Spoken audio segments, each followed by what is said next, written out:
So we can start now. Okay. Jenny? Yeah, okay.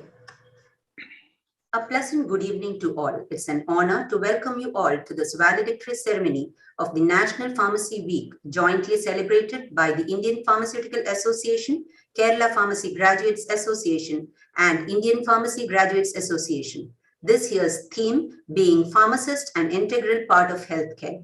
We've been witnessing many activities like webinars, poster competitions, video making competitions, quiz programs, and others. In this regard, we surely hope this has helped raise awareness about the vital role pharmacists play on the healthcare team and affirm our hard work and dedication.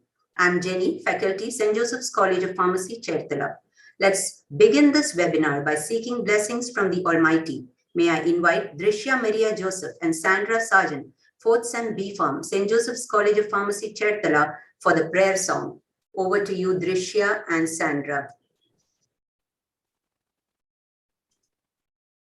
സ്നേഹസ്വരൂപനാം നാഥാ,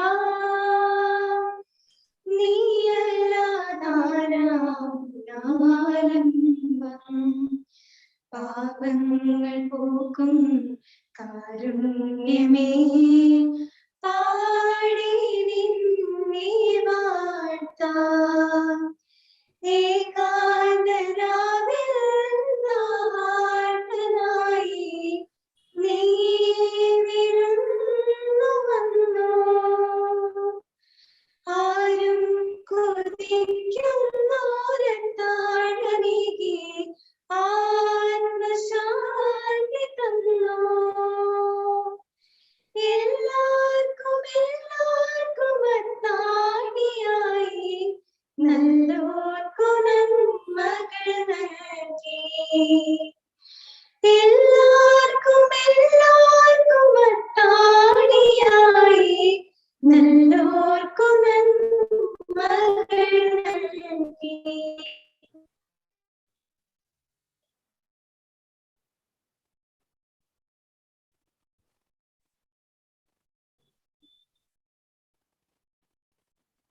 Thank you, Drishya and Sandra. Coming together is beginning, keeping together is progress, and working together is success. May I cordially invite Dr. Kiran S.S., Chair, Hospital Pharmacy Forum, IPA-Kerala State Branch, and Professor of Pharmacy, Government Medical College, Kannur, to welcome the gathering. Over to you, sir.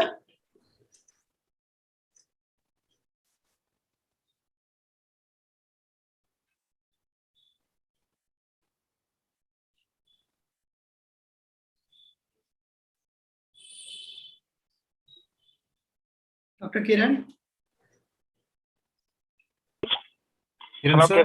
Hello? Yeah, we can hear you. Okay. Good afternoon to all. It's a pleasure to start this spacious occasion by heartily welcoming everybody.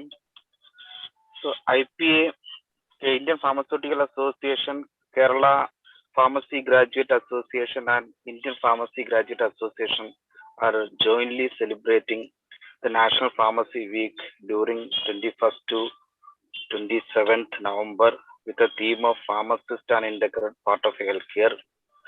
The celebration was inaugurated by Honorable Minister of Family and Welfare by Dr. Veena George on 21st November. We have carried out different streams of programs, seminars and discussions and other professional activities as a part of this program, like poster and video competitions on patient counseling, and the result will be announcing later. We all know the World Antimicrobial Awareness Week was celebrating during November 18 to 24th with the theme of a handle the antimicrobial with care. So today I am welcoming all on behalf of IPA-Kerala State Branch to the valedictory function of National Pharmacy Week celebration, and also the webinar of organized by as a part of a World Antimicrobial Awareness Week. The IPA-Kerala State Branch Pharmacy Practice Division already organized and successfully completed 2 batches of the trainee programs and also initiated the patient counseling activities at different hospital and community pharmacy. The professional activities and the upgradation of knowledge of pharmacists are the primary objective of any professional organization. So today we have a well-known healthcare professional, Dr. B.K. Iqbal sir, as our chief guest. He is an eminent academician and a neurosurgeon. He is a former Vice Chancellor of Kerala University, a member of Planning Board and other government bodies, and is a chairperson of the COVID-19 Committee of Kerala State. I heartily welcome our chief guest, Dr. Iqbal sir, to today's program. I would like to extend a special welcome to Dr. P.K. Srikumar sir. He is a former Deputy Drug Control of Kerala and President of Kerala Pharmacy Graduate Association, and also the Chairman of IPA-Kerala State Branch Community Pharmacy Divisions. He is an excellent motivator and an enthusiastic pharmacy professional. I welcome sir for chairing today's functions. Thank you. Sir, I welcome Professor Dr. Jayshekhar, the President of IPA-Kerala State Branch. He is a real backbone of all these programs and activities are carried out by the IPA. His commitment and leadership should be appreciated and has to be learned. Next, I welcome our today's speakers for webinars, Dr. R. Aravind and Dr. Brinda Nambudiri on behalf of IPA, and also expressing our special thanks to them for accepting our invitation in their busy schedules. And as usual, last but not the least, I welcome all the IPA Kerala State Branch Pharmacy Practice Division members, all the fellow pharmacists, other professional body members, and all the participants and delegates to today's functions. I will once again welcoming all to today's functions. Thank you. Thank you, sir, for your warm words of welcome. A versatile, enterprising, and successful personality has extreme focus and adds that extra string to the player's bow. It's my privilege to invite Dr. P.K. Srikumar, President, Kerala Pharmacy Graduates Association and former Deputy Drugs Controller, Kerala State, for the presidential address. Over to you, sir. Am I audible? Yes, sir. Oh. Most respected Dr. Iqbal sir, invited speakers, Dr. Aravind, Dr. Brinda, moderators, Dr. Suja, Dr. Jenny, Dr. Kiran, Dr. Manjula, Ms. Mohsina, Dr. Shamna, Ms. Shishi, Mr. Renjish, and dear fellow pharmacists. First of all, let me thank the coordinators of KPGA, IPGA, and IPA for inviting to preside the valedictory function in connection with National Pharmacy Week celebrations. We have conducted a series of programs like webinars associated with the different fields in the pharmacy, training programs, poster competitions, video making competitions, case competitions, etc. New counseling centers were also established. Different organizations in a single platform is having a synergistic effect. I thank Dr. Jayshekhar, Dr. Satish Kumar, George Sir, Abdul Nasir, Dr. John Joseph, Jayan, Dr. Nishit, and other office bearers of all the associations for the collective contribution. The subject for the valedictory function is selected as the antibiotic stewardship. It is an effective way of ensuring the prudent use of antibiotics. The term first appeared in 1996. We all know even a child at the age of 4 or 5 knows about antibiotics, that much use and that much misuse. According to the report, more than 2.8 million of antibiotic resistant infections occur in US, and death is around more than 35,000 per year. Globally, it is around 7.5 lakhs death every year. Why this resistance is a concern? Resistant organisms lead to treatment failure. Second thing, the increased rate of mortality. Then resistant bacteria may spread in the community. Another one is low-level resistance. It can go undetected. Then added burden on healthcare cost, threatens to return to pre-antibiotic era. Then selection pressure, it is another aspect. So factors of antibiotic resistance, which can be drug-related, patient-related, prescriber-related, even environmental factors related. So this coordinated program that promote the appropriate use of antimicrobials, including antibiotics, improves patient outcomes, reduce microbial resistance, and decrease the spread of infections caused by multi-drug resistant organisms. Our pharmacists, we play a major, very important role in the antibiotic stewardship program. This includes conducting therapeutic drug monitoring, consulting physicians, and counseling patients, all of which contributes to the rational use of antibiotics, we can say. So here, leadership, commitment, accountability, drug expertise, actions to improve antibiotic use, tracking, reporting, and education, everything is important. And we need to implement it in community-wide, through community-wide efforts. So the effective interventions include timely consultation on appropriate prescribing, targeting specific infections, and providing feedback to physicians in time. Then highly effective hospital antibiotic stewardship programs have strong engagement of pharmacists, either as a leader or as a co-leader of the program.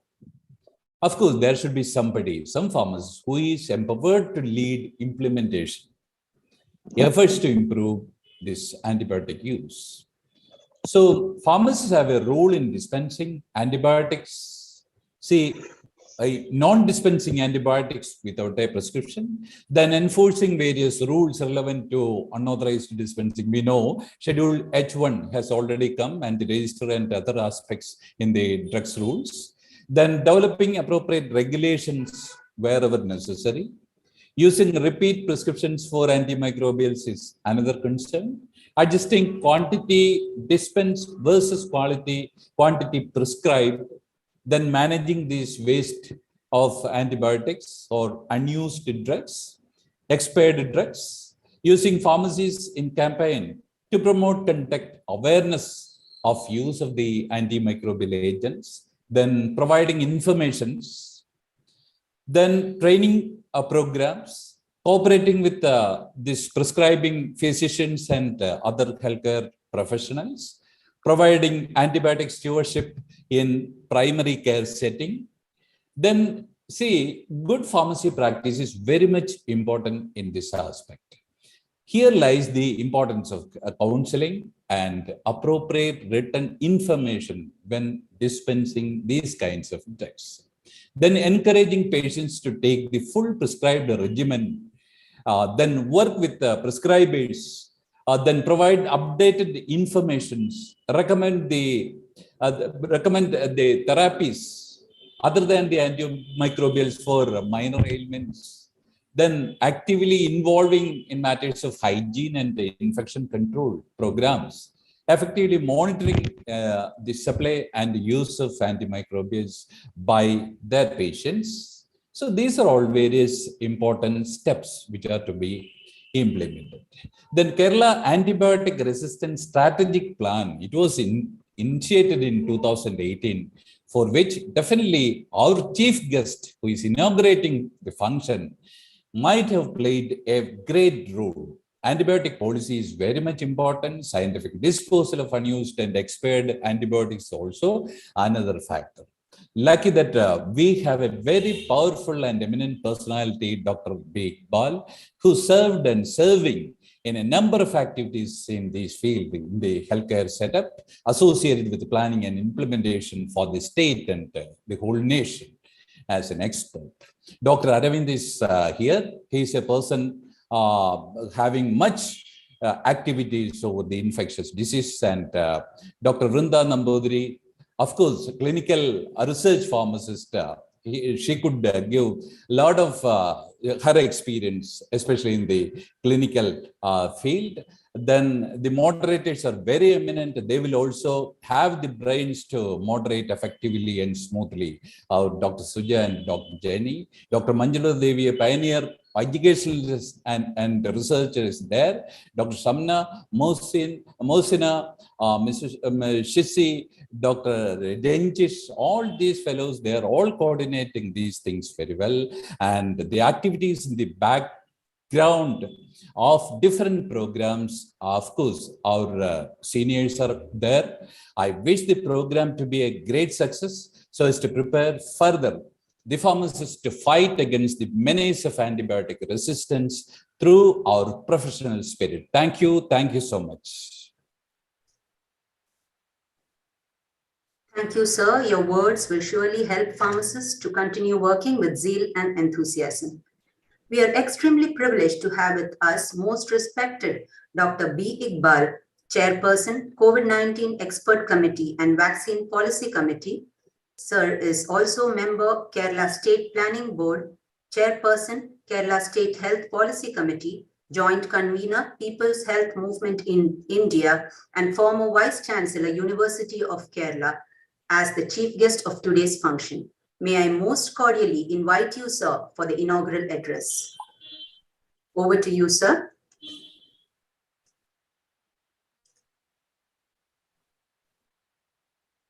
Good evening. I am indeed extremely happy to be with you this evening to participate in the valedictory function of the National Pharmacy Week being organized by the Indian Pharmaceutical Association and the Indian and Kerala Pharmacy Graduate Association.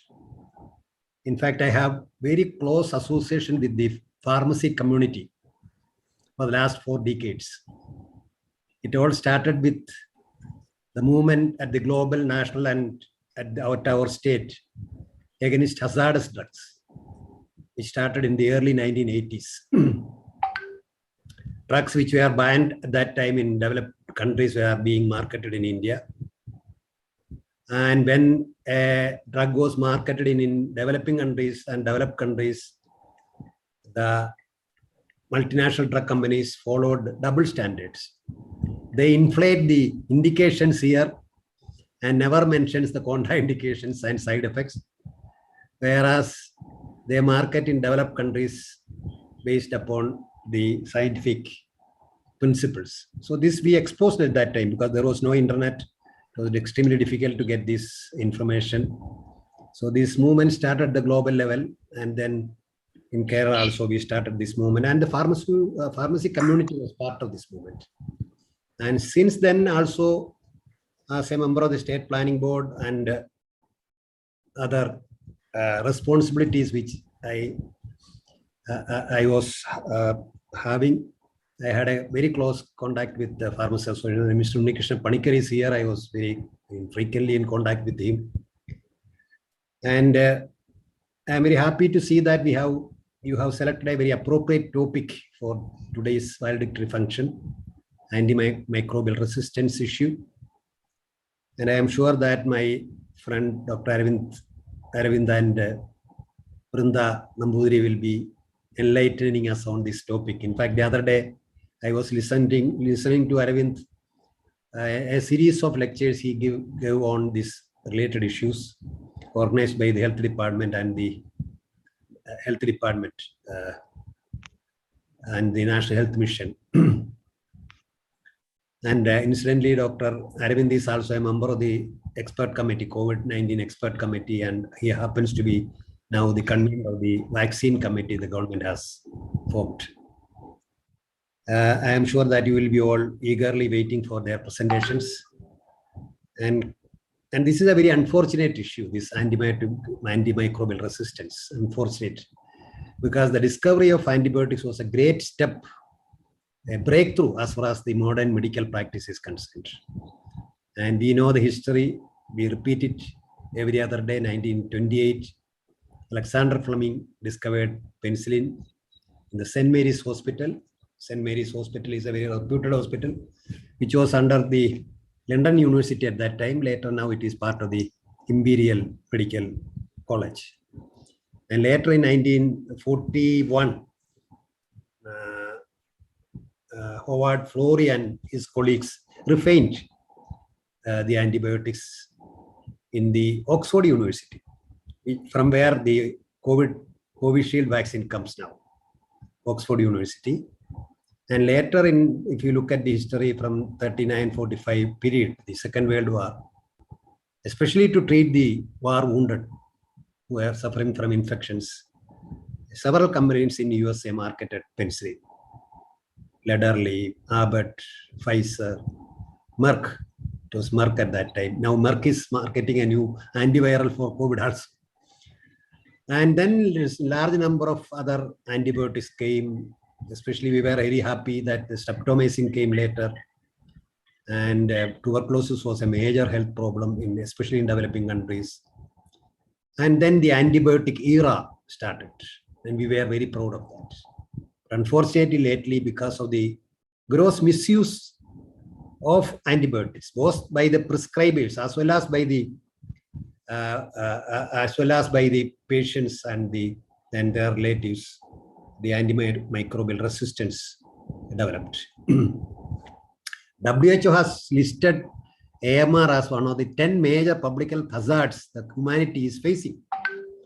And as the president now said, even in a country like USA, where there are very strict protocols for usage of antibiotics, it is reported, as he said here, about 2.8 million antibiotic resistant infection occur.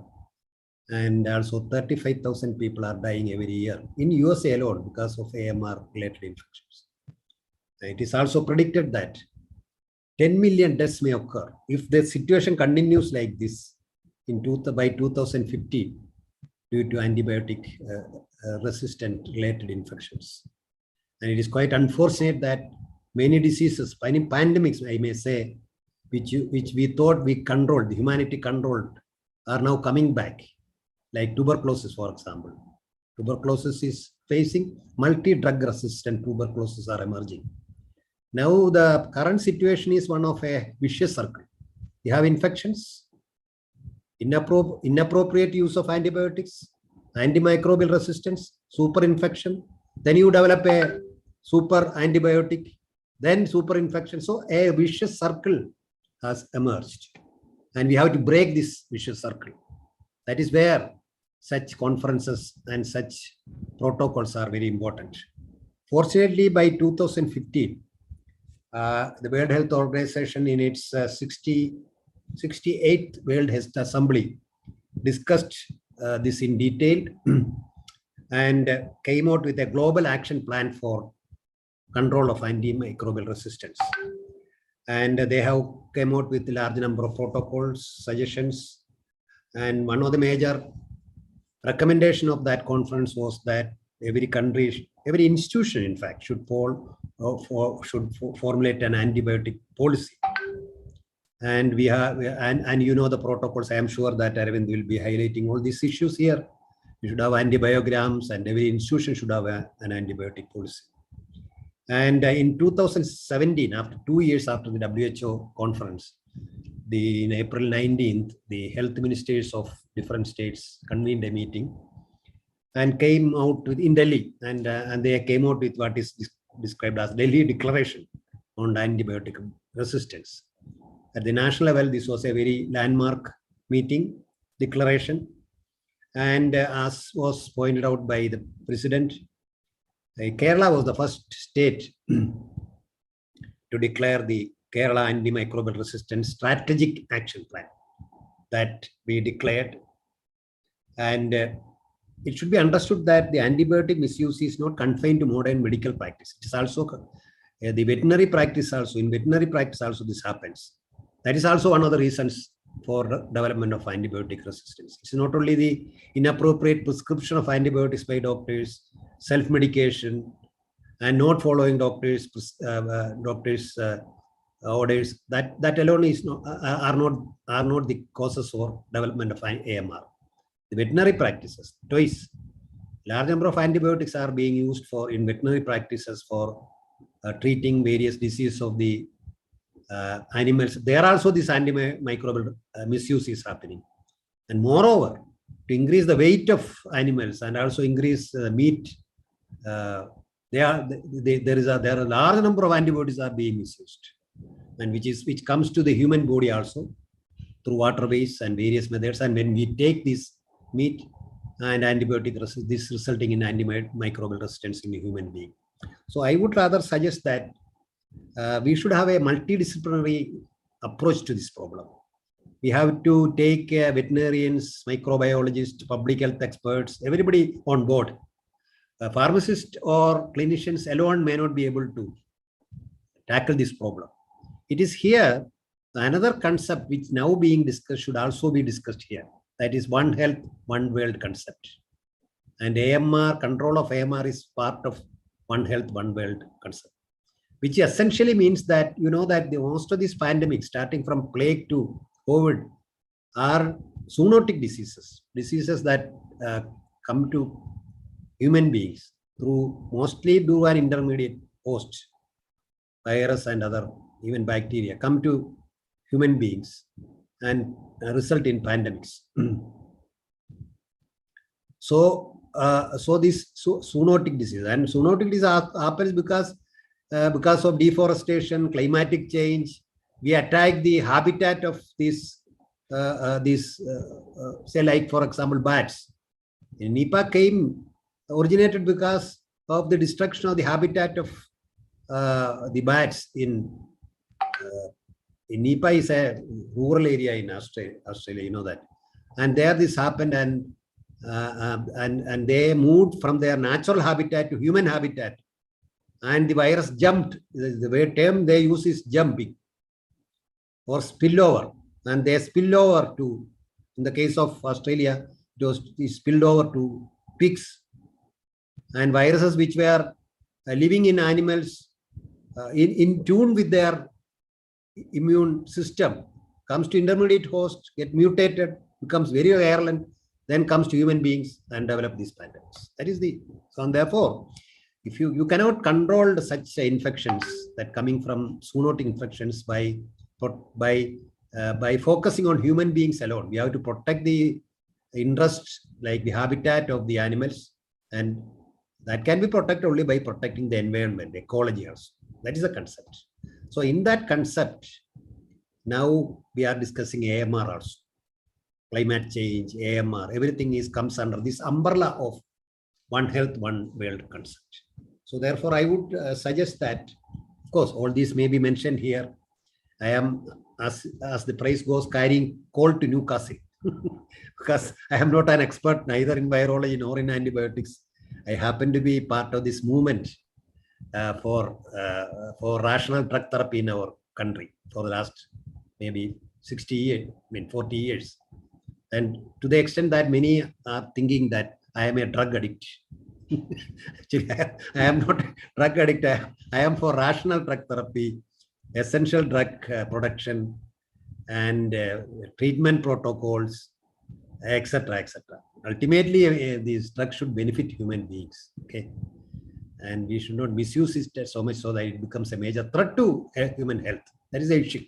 And pharmacist definitely has a major role to play in making the rational use of drugs in general. We have to depend upon drugs. There is no other way. Newer and newer drugs are coming, vaccines are coming every other day. Now 2 antivirals have already come against COVID.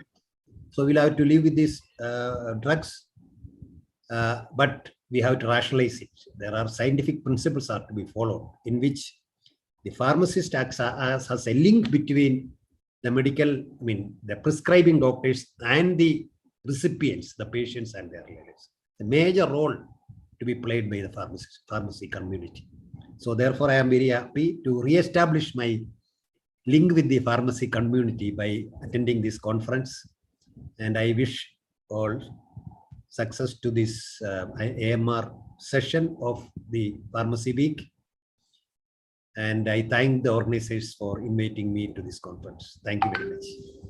Namaskar. Thank you, sir, for those informative and inspiring words. We now move on to our first scientific session titled Antimicrobial Resistance by Dr. Aravind R., Professor and HOD, Infectious Disease, Government Medical College, Thiruvananthapuram. This session will be moderated by Dr. Suja Abraham, Professor of Pharmacy Practice, MGM Silver Jubilee College of Pharmacy, Kochi. Over to you, ma'am. Thank you, Jenny ma'am, for your kind words. So, as part of National Pharmacy Week and World Antimicrobial Awareness Week, IPA-Kerala State Branch, along with Kerala Pharmacy Graduates Association and Indian Pharmacy Graduates Association, organized this webinar focusing on antimicrobial resistance and antibiotic stewardship program. And today we have two eminent speakers with us, Dr. Aravind R. and Dr. Vrinda Nambudiri. And we have many doubts regarding antibiotic use, and I think majority of the queries we are receiving from the patient side is also antibiotics related. So today we can learn many points from Dr. Aravind sir, HOD of Department of Infectious Disease, Government Medical College, Trivandrum, and our role as a pharmacist in antibiotic stewardship program will be explained by Dr. Vrinda Nambudiri. So I'll give a brief introduction about the first speaker, Dr. Aravind R. Sir completed his MBBS from Government Medical College, Alleppey, and MD in Internal Medicine from Government Medical College, Kottayam, and certified in antibiotic stewardship from University of Dundee, Scotland. Sir held many positions in his career, and currently, as I told, he is an assistant professor and HOD of Infectious Disease, Government Medical College, Trivandrum, and honorary consultant of infectious disease at Sri Chitra Tirunal Institute for Medical Science and Technology and Regional Cancer Center, Trivandrum.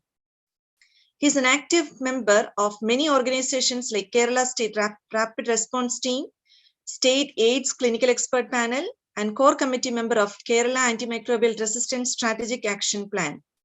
And he is also a member of State Advisory Group on Immunization, State Medical Board on COVID-19, State Expert Committee member on COVID-19, and so on. And he has many national and international publications in reputed journals, and he has presented many posters in national infectious disease and HIV conferences. And sir is involved in many dengue-related activities too. He is a co-investigator of many studies, including the Government of Kerala WHO Dengue Study Group. And sir will share his experience in the infectious disease area, and I'm sure that this will be a fruitful session. I welcome you, sir, for this session. And also I encourage all the participants to actively involve in the discussion at the end of the session. Over to you, sir. Good evening. Am I audible? Yes, sir. So I'd like to thank Suja madam for the kind words, and also to Jay Sharan sir for inviting me to be part of this I think valedictory session of National Pharmacy Week. And I would like to state at the beginning that whatever I wanted to say has been covered eloquently by respected Iqbal sir, my mentor, and also by Sri Kumar sir. So I'm very glad that Pharmacy Association has been at the forefront of all the activities with regard to AMR in the state, and in the last Antimicrobial Awareness Week also you have taken initiatives. So with this, I will straight away go to the topic proper. Shall I share my slides? Yeah. Nishit?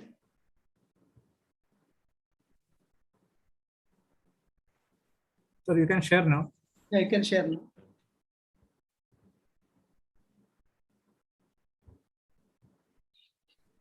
Are the slides visible? Yeah, it's visible. Okay. So all of us, the pharmacy profession are aware of the threat of antimicrobial resistance, and the threat has been eloquently portrayed by both Srikumar sir as well as Iqbal sir. So they have made my job pretty easy. And we know that, WHO has been observing World Antimicrobial Awareness Week for quite some years now. And the broad topic, every year there will be a broad topic, that is a handle antimicrobials with care, which includes antibiotics, antivirals, antifungals, and antiparasitic agents. And this year the specific theme is spreading awareness and to stop resistance. Basically means that we need to engage with the public. As Iqbal sir said, AMR is a very complex thing, just like the climate change that we have been discussing in Glasgow. There are so many stakeholders are involved, and the human sector is just one among them. So we need to engage with the public as well as civil society, make them aware of the scourge of antimicrobial resistance. And WHO has taken a step in that regard. That is to spread awareness and stop resistance. And Kerala also has come out with a strategy to make Kerala the first antibiotic literate state in the entire world by around 2023. That means that we are also going into the public. That is possible only with the help of the Pharmaceutical Association. Let's start with a story. So 1915, this Rupert Brooke was an upcoming poet in England. He died during World War I following a trivial infection following an insect bite. He died because of septicemia. Why? Because he was in the pre-antibiotic era, where even trivial infections could kill you. Antibiotics were discovered maybe around 13 years later. So this gentleman died because he was in the pre-antibiotic era. So fast forward, in 2016, we got this young boy, who was referred to us from a private hospital. He, following a wasp bite, he developed anaphylactic shock and then went into sepsis. He had to be dialyzed, etc. And he developed something which is referred to as a catheter-related bloodstream infection. That is, he had a central in situ and he developed infection due to Klebsiella. So you can see that if you look at the sensitivity of the Klebsiella, it was resistant to all the drugs available at that point of time in India. So he died because of a pan-drug resistant Klebsiella infection despite an antibiotic cocktail. That is around, say, 100 years. In 1915, that boy died because he was in the pre-antibiotic era, and 100 years later, this boy died because he's a very young boy without any comorbidities, died because of a drug-resistant infection. So basically, at that time, we never had this fosfomycin or intravenous minocycline in India. So he died because of a pan-drug resistant infection. So we need to know the terms. What do you mean by multi-drug resistance, extremely drug resistant, and pan-drug resistant organisms? MDR means non-susceptible to at least one agent in 3 antimicrobial categories. Extensively drug resistant means non-susceptible to at least one agent in all but 2 or fewer antimicrobial categories. Pan-drug resistant means that it should be resistant to all the available antibiotics at that point of time. So that boy in 2016 died because of a pan-drug resistant infection. So whenever we are talking about antimicrobial resistance, we need to keep one thing in mind. So it is not about the future. Almost all the speakers say that if you don't conserve antibiotics today, tomorrow is going to be hell for us. It's not like that. So today itself is a problem for us. Even around 5 years back, this boy died because of a pan-drug resistant infection. And in the ICUs, the multi-drug as well as an extremely drug-resistant organisms are a major player in the ICU. And majority of the players, even in the COVID era, is dying because of multi-drug resistant infection due to multi-drug resistant organisms. And we know the COVID has been described as the visible pandemic. So we know about the number of people who have died because of COVID, and far more than that, how the COVID brought the continents to a standstill, the economic impact of COVID-19, etc. So that is referred to as a visible pandemic. Whereas AMR, this antimicrobial resistance, is referred to as an invisible pandemic, because we are not really, majority of us are not really aware of the impact of this AMR on the global economy, etc. That is why it is referred to as invisible pandemic. So actually, not to know the significance of AMR, we just need to go through this slide. The life expectancy, say, prior to, say, the 19th century, so the life expectancy was less than 40. Now the life expectancy in developed nations is around 80. In Kerala, it is around 74 because of 3 things. One is vaccination. Second is access to the clean water as well as very good hygiene. And third is antibiotics. That is basically, so over the last 100 years, we are able to do all the complex surgeries We were able to do these transplant surgeries. We were able to give chemotherapeutic agent, etc., or immunosuppressants, etc., because of the cover that antibiotics gave us.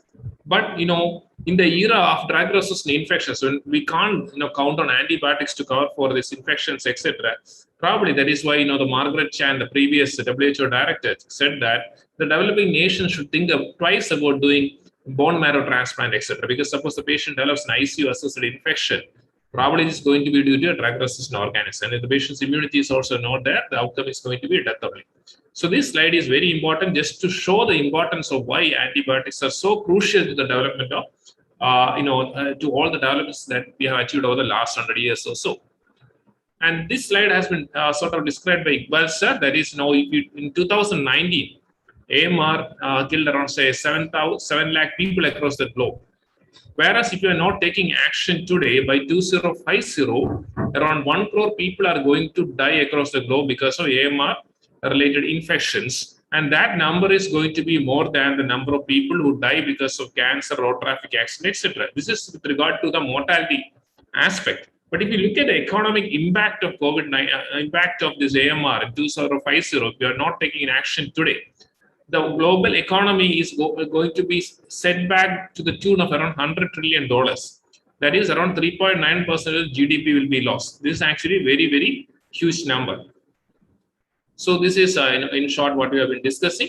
So what are the causes of this antibiotic crisis? One is the overuse, this unregulated OTC sale of antibiotics. In India, it's very difficult to ban the OTC sale of antibiotics because, there are states like Bihar, where, to find a doctor, the patient need to travel for, say, hundreds of kilometers. And there is a Lancet study. It said that the leading cause of under 5 mortality in India is lack of access to antibiotic and not antimicrobial resistance. So, you cannot come out with a separate policy for a state like Kerala. So, OTC sale is not going to be banned in India.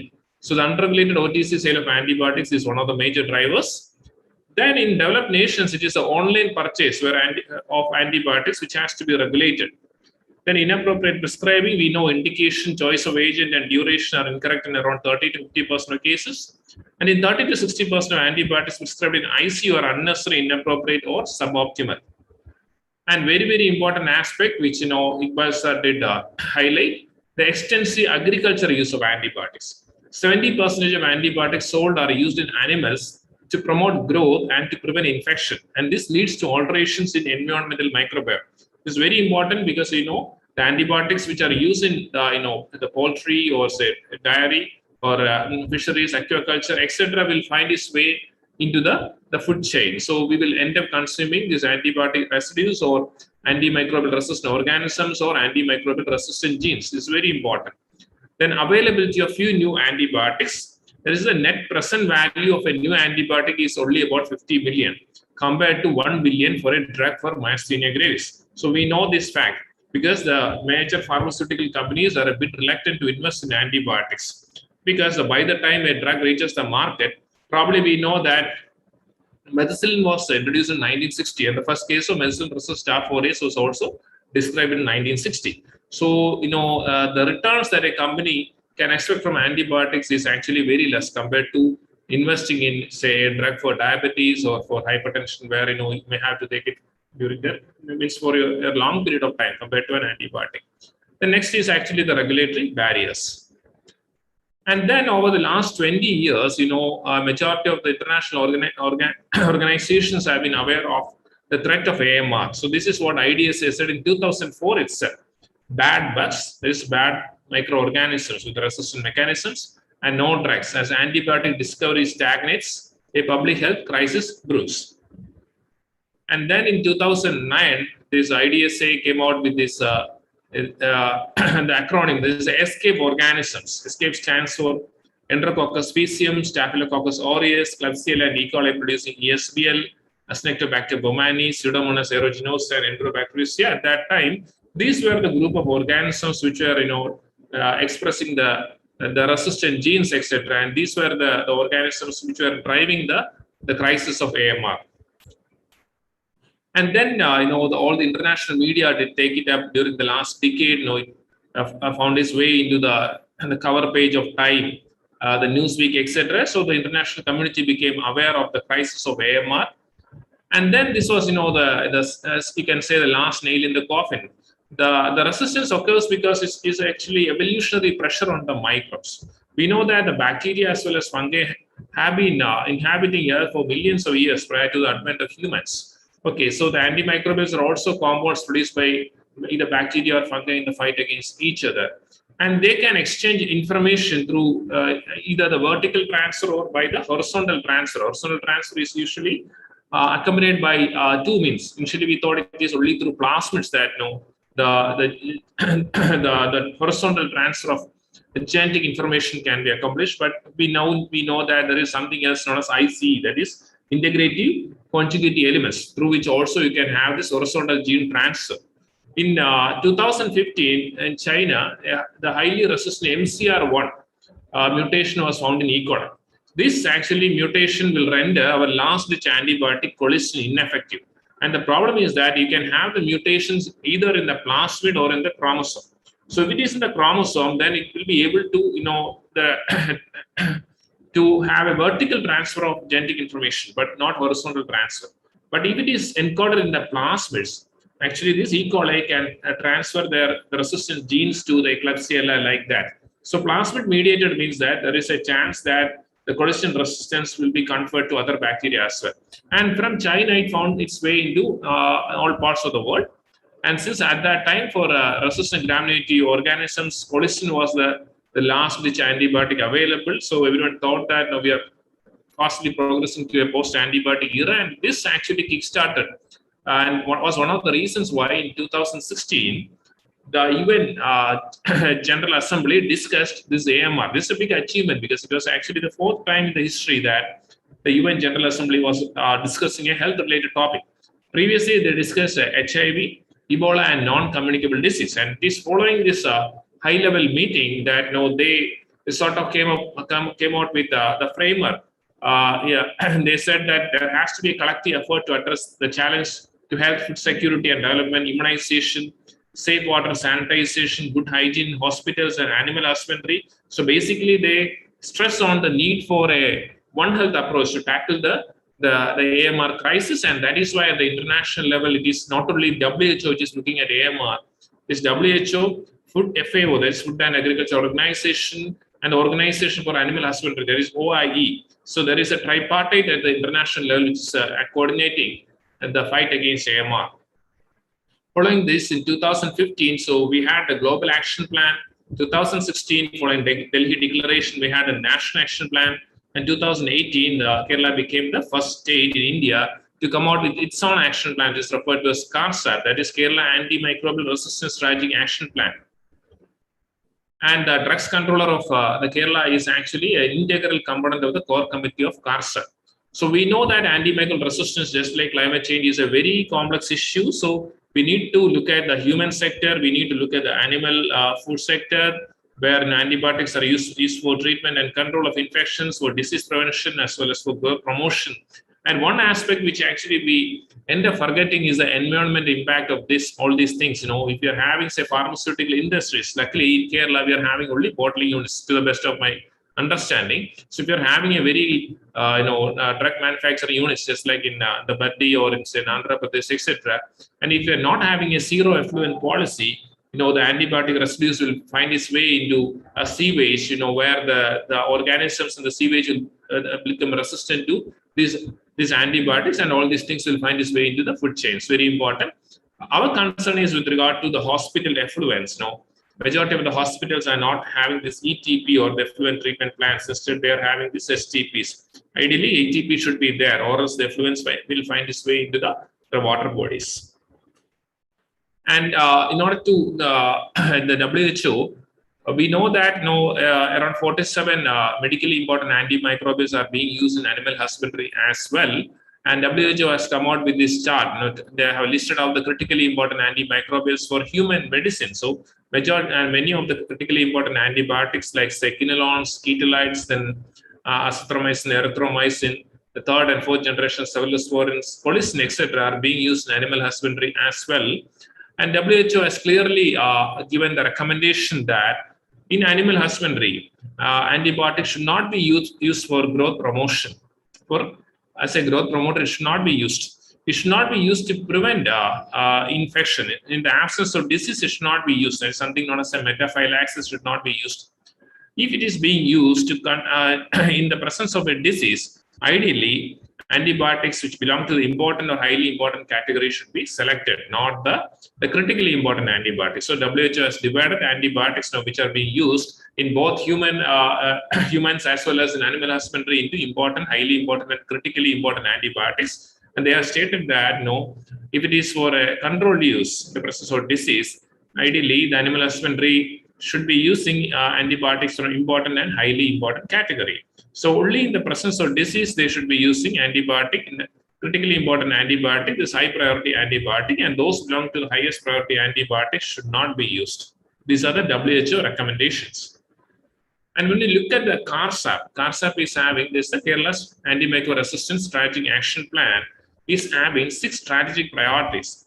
The first one is awareness and understanding. Second is knowledge and evidence. Knowledge and evidence means we need to look at the antibiogram of the state and antibiogram of individual institution. For that, we have a surveillance network in the state. Initially, the resistance data or the susceptibility data was Trivandrum Medical College is a nodal center for the same, was gathered from all the government medical colleges, and later the CARSNet, that is the Kerala Antimicrobial Resistance Network, was established, whereby 22 other labs also started sending their data to the nodal center, and we are having an antibiogram for the state based on which we are having the antibiotic guidelines for the state as well as for individual institutions. Third is infection prevention and control. Fourth is the optimal use of antibiotics, that is antimicrobial stewardship. Fifth is research and innovations, and sixth is actually collaborations. So you might be wondering, what are these columns in white? What is depicted in white actually should be followed by all the stakeholders. All the stakeholders means that CARSAP actually reflects truly the One Health approach. One Health approach means that the white column should be followed by all the stakeholders. There's a human sector, the animal husbandry, the fisheries and aquaculture, agriculture, then the food sector, environment, as well as the pollution. There's pollution control body is also part of us. All these sectors should work together to ensure that all the columns in the targets in white gets achieved in Kerala. And when we look at this, is a major problem. We know that there is a big problem with the antimicrobial resistant organisms. The issue is that over the last say 30 to 40 years, we are seeing the red curve is actually the rise in the resistant bacteria, and the black curve is actually the number of antibiotics. This new class of antibiotic which are being discovered or invented are coming down because of so many reasons. But then, following this 2016, etc., the UN declaration and all, the US FDA came out with a 2020 strategy, that is to come out with 20 new antibiotics by 2020. So they also realized that it's going to be a major problem. If you don't do something today, then we may progress to the post-antibiotic era, and we may not be able to do the complicated surgeries, transplant, or surgeries, etc. So the government institutions, etc., started investing in or funding for antibiotic research, and they had this 2020 target. But the problem is that the major issue in USA is the gram-positive as well as Clostridium difficile infections, and our problem is the gram-negative infections. And in USA, even in a case of carbapenem resistant infections, the major gene which is responsible is KPC, whereas in India it is India. So if you look at the antibiotics which has come to the market over the last 5 years with activity against gram-negative organisms. So it is meropenem, vaporbactam, impenem, relibactam, omadacycline, which is a new tetracycline, eravacycline, plasmamycin, ceftazidime. None of these antibiotics are available as of now in India. So what we have here is ceftazidime avibactam, which is actually very effective against carbapenemase producing organisms. Carbapenemase producing means, so meropenem resistant enterobacteria like E. coli, Klebsiella, etc. The meropenem resistance could be due to the hydrolysis by carbapenemase enzyme. So in India, around 80% of carbapenemase is due to endium, which is unfortunately not hydrolyzed by ceftazidime avibactam. So this is actually looking at the resistance mechanism. So in order to practice antibiotic stewardship in our ICUs, we need to know the resistance mechanism also. You can see on top, you can see the resistance mechanism, ESBL, AMC, KPC, OXA48, NDM, FLX pumps, AMC, etc. Okay, so of these, the NDM is a major problem in India. NDM producing Enterobacteriaceae is covered only by 3 drugs. That is, one is Aztreonam avibactam, second is Iravacycline, third is Ceftriaxone. None of these drugs are available in India. So we end up treating these NDM producing Enterobacteriaceae with drugs like, say, polymyxin B or polystin or fosomycin, which are actually very old drugs. That is, old wine in, you can say, older bottles. They are very, very toxic drugs. So even though these drugs are available in USA, they're not available in India. And that is the reason why, we should be very prudent with the use of antibiotics in India. When we look at the epidemiology of healthcare associated infections, especially in the ICU, it could be due to exogenous causes or endogenous causes. If it is due to an exogenous cause like an Acinetobacter infection and all, so we need to focus more on infection prevention and control.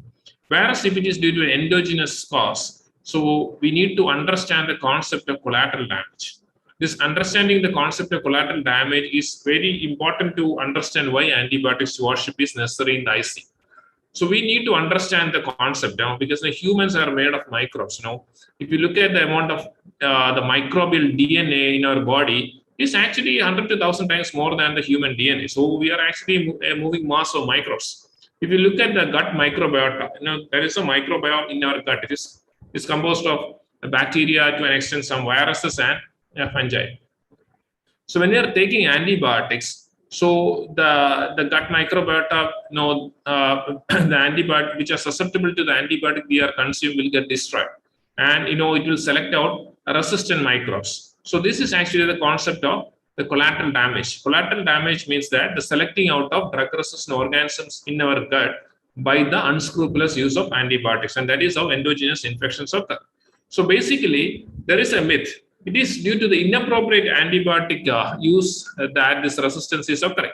Actually, we need to understand this. This antimicrobial resistance is actually sort of an evolutionary measure adopted by bacteria, viruses, and fungi. So the use of antibiotic itself can trigger resistance. So inappropriate use of antibiotics, the misuse as well as inappropriate use of antibiotics can lead to antimicrobial resistance. That is actually the fire of AMR is actually fueled by the use of antibiotics, the misuse of antibiotics, as well as inappropriate use of antibiotics. So it is in this regard that WHO came out with in 2017 with the aware classification of antibiotics. Aware classification means, they have set a target, that is by 2023, 60% of the antibiotic used in a country or an institution should be from the access category.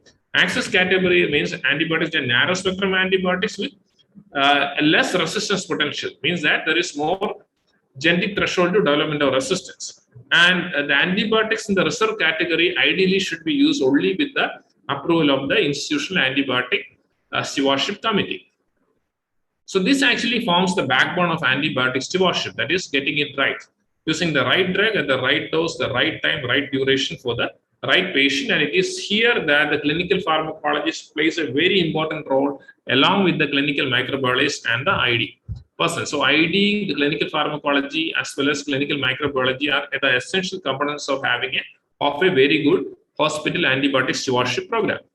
So antibiotic stewardship, as you know, has two strategies. One is the front-end approach, which is the formulary restriction or pre-authorization, where the reserve antibiotics, etc. If a doctor wants to use that, they have to get the approval of the antibiotic stewardship committee, which actually is not being practiced in many institutions because of logistical challenges.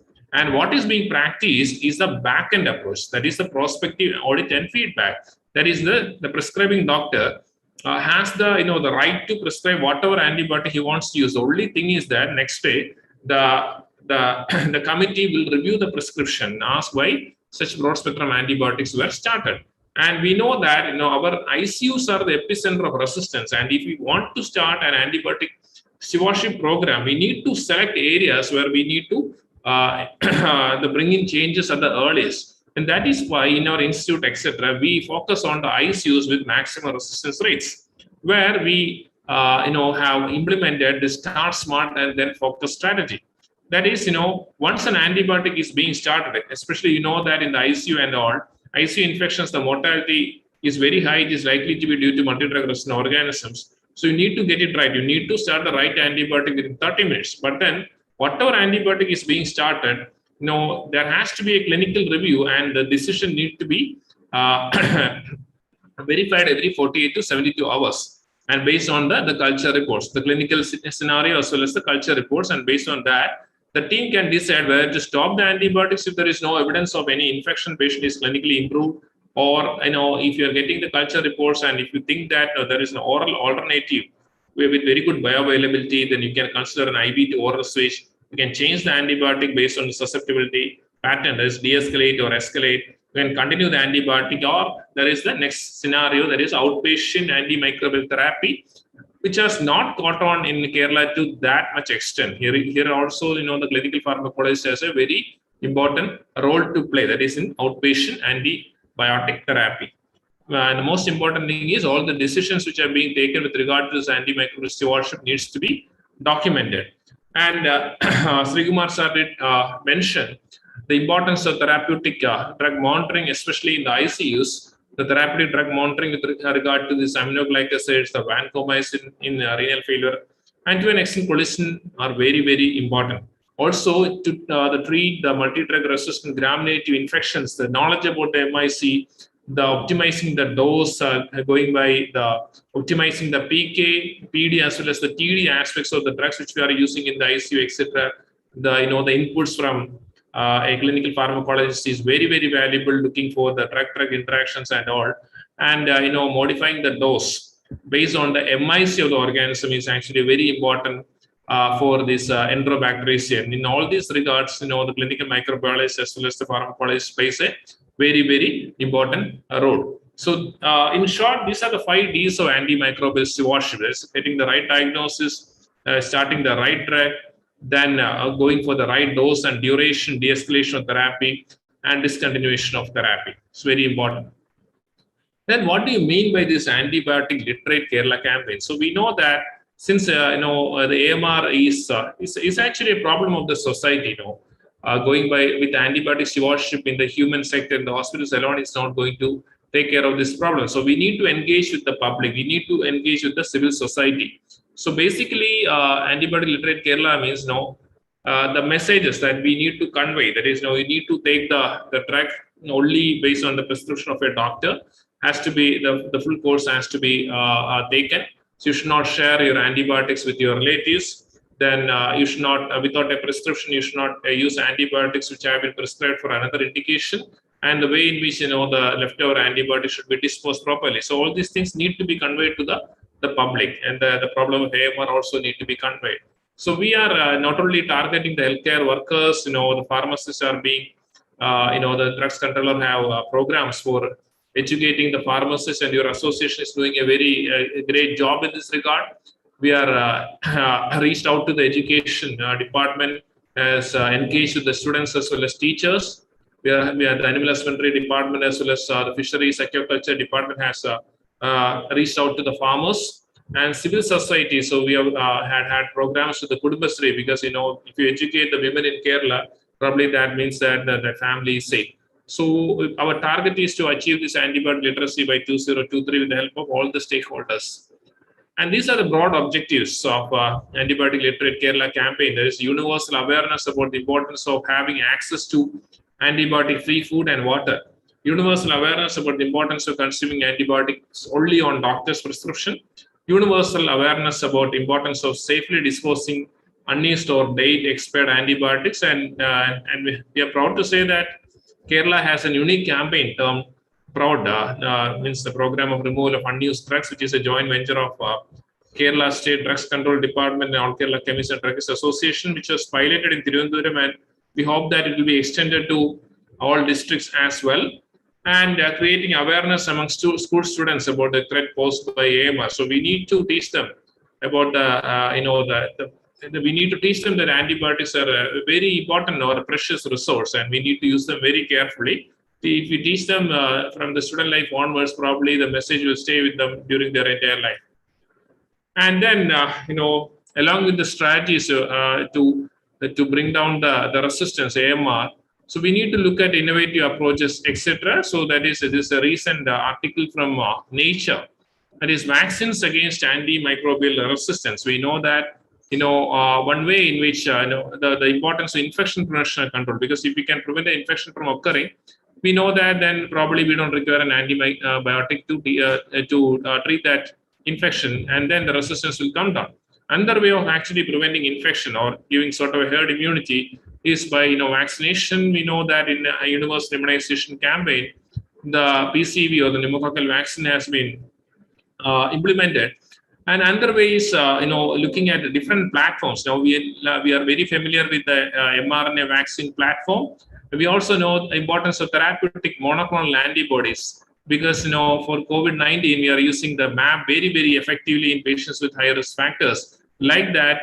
So we have monoclonal antibodies against two bacteria now. One is against Clostridium difficile, that is Beslotozumab, and against anthrax as well. So probably in future you are going to have this designer monoclonal antibodies as well as vaccine platforms, nanoparticles, so etc. So that is, these are targeted at bringing down the infection, so that AMR also will come down. So I will stop with this statement from Margaret Chan, which was issued in 2012, that is around say 10 years back. A post-antibiotic era means, in effect, an end to modern medicine as we know it. Things as common as streptococcal sore throat or a child's scratched knee could once again kill. So with this, I would like to end this in my talk. I'd like to thank all people who are behind this venture. So we hope that we'll be working together. AMR is a threat for the humanities. All of us need to work together so that we can halt the progress of AMR. Thank you very much. Thank you, sir, for the excellent presentation. And sir elaborated clearly about the resistant bacteria, its resistance mechanism, and also the emergence of new antibiotics. Aware classification, antibiotic stewardship program, and the vaccines against antimicrobial resistance. All these points were explained in detail. And thank you so much, sir, for sparing your valuable time with us. And now we have the discussion. So I encourage all the participants to mention your queries in the chat box, and at the end of the session. So one more session is there. So after that session, we'll have the discussions. So please, participants, if you have any queries, you can post it in the chat box. And Jenny ma'am, over to you, ma'am, for the next session. Dr. Suja. Yes, sir. I think Dr. Aravind maybe wants to leave. Therefore, we can have the discussion now itself, and then that's how we made the posting. We have his discussion now itself. Better. Okay, sir. Okay, sir. Okay, sir. Yes, he wants to give maybe. Then, sir, one question is there, Arvind sir. So, what are the steps taken by medical colleges in rational prescribing of antibiotics? Whether culture sensitivity test is carried out before using of narrow spectrum antibiotics, and what are the steps taken by Medical College Trivandrum to reduce AMR? Actually, Trivandrum Medical College is a nodal center for this AMR surveillance in the state of Kerala. So we formulate antibiograms not only for our institution, but also for other institutes in the state. And we have the state antibiogram. And then we have, because we are an NCDC site, they have provided us with clinical pharmacology. So we do surveillance in three aspects. One is the healthcare associated infection surveillance. Second is the antimicrobial resistance surveillance. And third is actually the AMS metric surveillance. So we used to look at the defined daily dose and days of therapy for this reserve antibiotics in our ICU. And now we have found that it's actually easier to look at the percentage of antibiotics from the access, watch, and reserve category being prescribed in the OPDs as well as and ICU. And we actually came out with the biggest study looking at the antimicrobial prescription pattern in the OPDs, where we found that 60% of the antibiotics in the OPD were from the access category. That is not enough. Actually, in the OPD, around 99% should be from the access category. So we have all these things in place. The surveillance is on. And what are the steps that we took in the state with regard to antibiotic stewardship is that we have antibiotic stewardship committees in almost all the hospitals by an order in the state. And we are going by the law. We have the automated culture machines in all the government medical colleges. And we have microbiologists even in the district labs. We created 6 posts for microbiologists in the health service as well.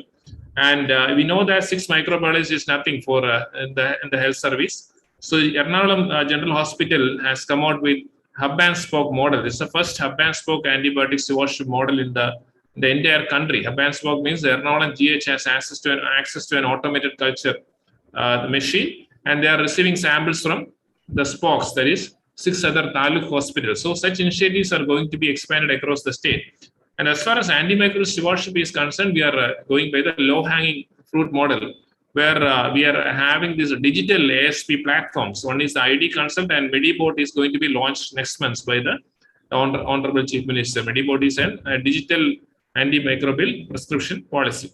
Okay. And then the low-hanging fruit model means that we are looking at only things that we can achieve in the short run. That is, suppose an antibiotic is being prescribed for more than 7 days, the indication has to be documented in the case sheet. If a reserve antibiotic is being prescribed, the indication has to be documented in the case sheet. If de-escalation is not practiced based on the susceptibility report, the indication has to be documented. Then double anaerobic coverage, we know it is redundant. If it is being practiced, then that has to be documented. And if more than 2 antimicrobials are combined, that also has to be documented. And if surgical prophylaxis is continued for more than 1 day, the reason for the same has to be documented. We are not going for this formula restriction. We are just asking them to document why they are doing it like this. And in our specific ICUs, where the carbapenem resistance is more than 10%, there we are going with this prospective audit and feedback mechanism. All these things used to work prior to the COVID-19 times. The COVID-19, the problem was that all the microbiology labs got converted into the PCR labs, and actually our antibiograms, etc., took a hit, and all our link nurses and infection control nurses got deployed in COVID. So probably the structure got dismantled. But then it's actually, since we had a structure in place, so slowly we are going back to the pre-COVID times. These were the initiatives taken by Government Medical College Trivandrum, as well as initiatives taken across the state in the government sector. Okay, thank you. Sir, another question: how a physician can prescribe an antibiotic without doing a culture? And what are the... Actually, in the OPDs, culture is not required, because culture is required in settings where we are expecting resistance, and if we start with a narrow spectrum antibiotic to which the organism is likely to be resistant, the outcome is likely to be bad. That occurs in the ICU settings only. The OPD, there is no need for the culture-guided treatment except in, say, probably UTI. So another one is a concern from a pharmacist side only. So what are all the major role of pharmacists to avoid antibiotic resistance? And that is similar to the another question: how many physicians in Kerala listen now to the suggestions of doses by the clinical pharmacist, and how many institutions use the expertise of a clinical pharmacist? The first question is actually was beautifully answered by Sri Kumar sir. Now, what is the role of a pharmacist? I'm not going to repeat that. He did brilliantly say what is the role of a pharmacist in antibiotic stewardship. The second aspect is that, will the doctor listen to the clinical pharmacologist? I think in the West, they do listen to the clinical pharmacologist. In Kerala, as of now, the number of clinical pharmacologists who can really make a difference probably is limited to the corporate setting. So I think that in the corporate setting, to an extent, the doctors might listen, because the therapeutic drug monitoring, etc., is essential for drugs like voriconazole in transplant settings, etc. But things will definitely change. Because in the era of litigation, etc., when it becomes imperative that the role of clinical pharmacologists is very important, etc., then definitely the clinicians will start listening to you. Even they were not listening to microbiologists 10 years back. Now they are listening to the microbiologists. Maybe next 5 years, they will start listening to you also. Okay, thank you. Vrinda is one example, sir. Yeah. That we will have to ask her whether the physicians respect her opinion, etc. Dr. Unikrishna Panigar has some questions, no? Yeah. Good evening. Good evening, sir. Am I audible? Yes, sir. Clearly. Good evening. Let me first thank all the organizers of this program, of which I am also a part. But still, I want to praise Dr. Jayashekhar, Shivakumar, and Satish Kumar for taking up this program in a very nice manner.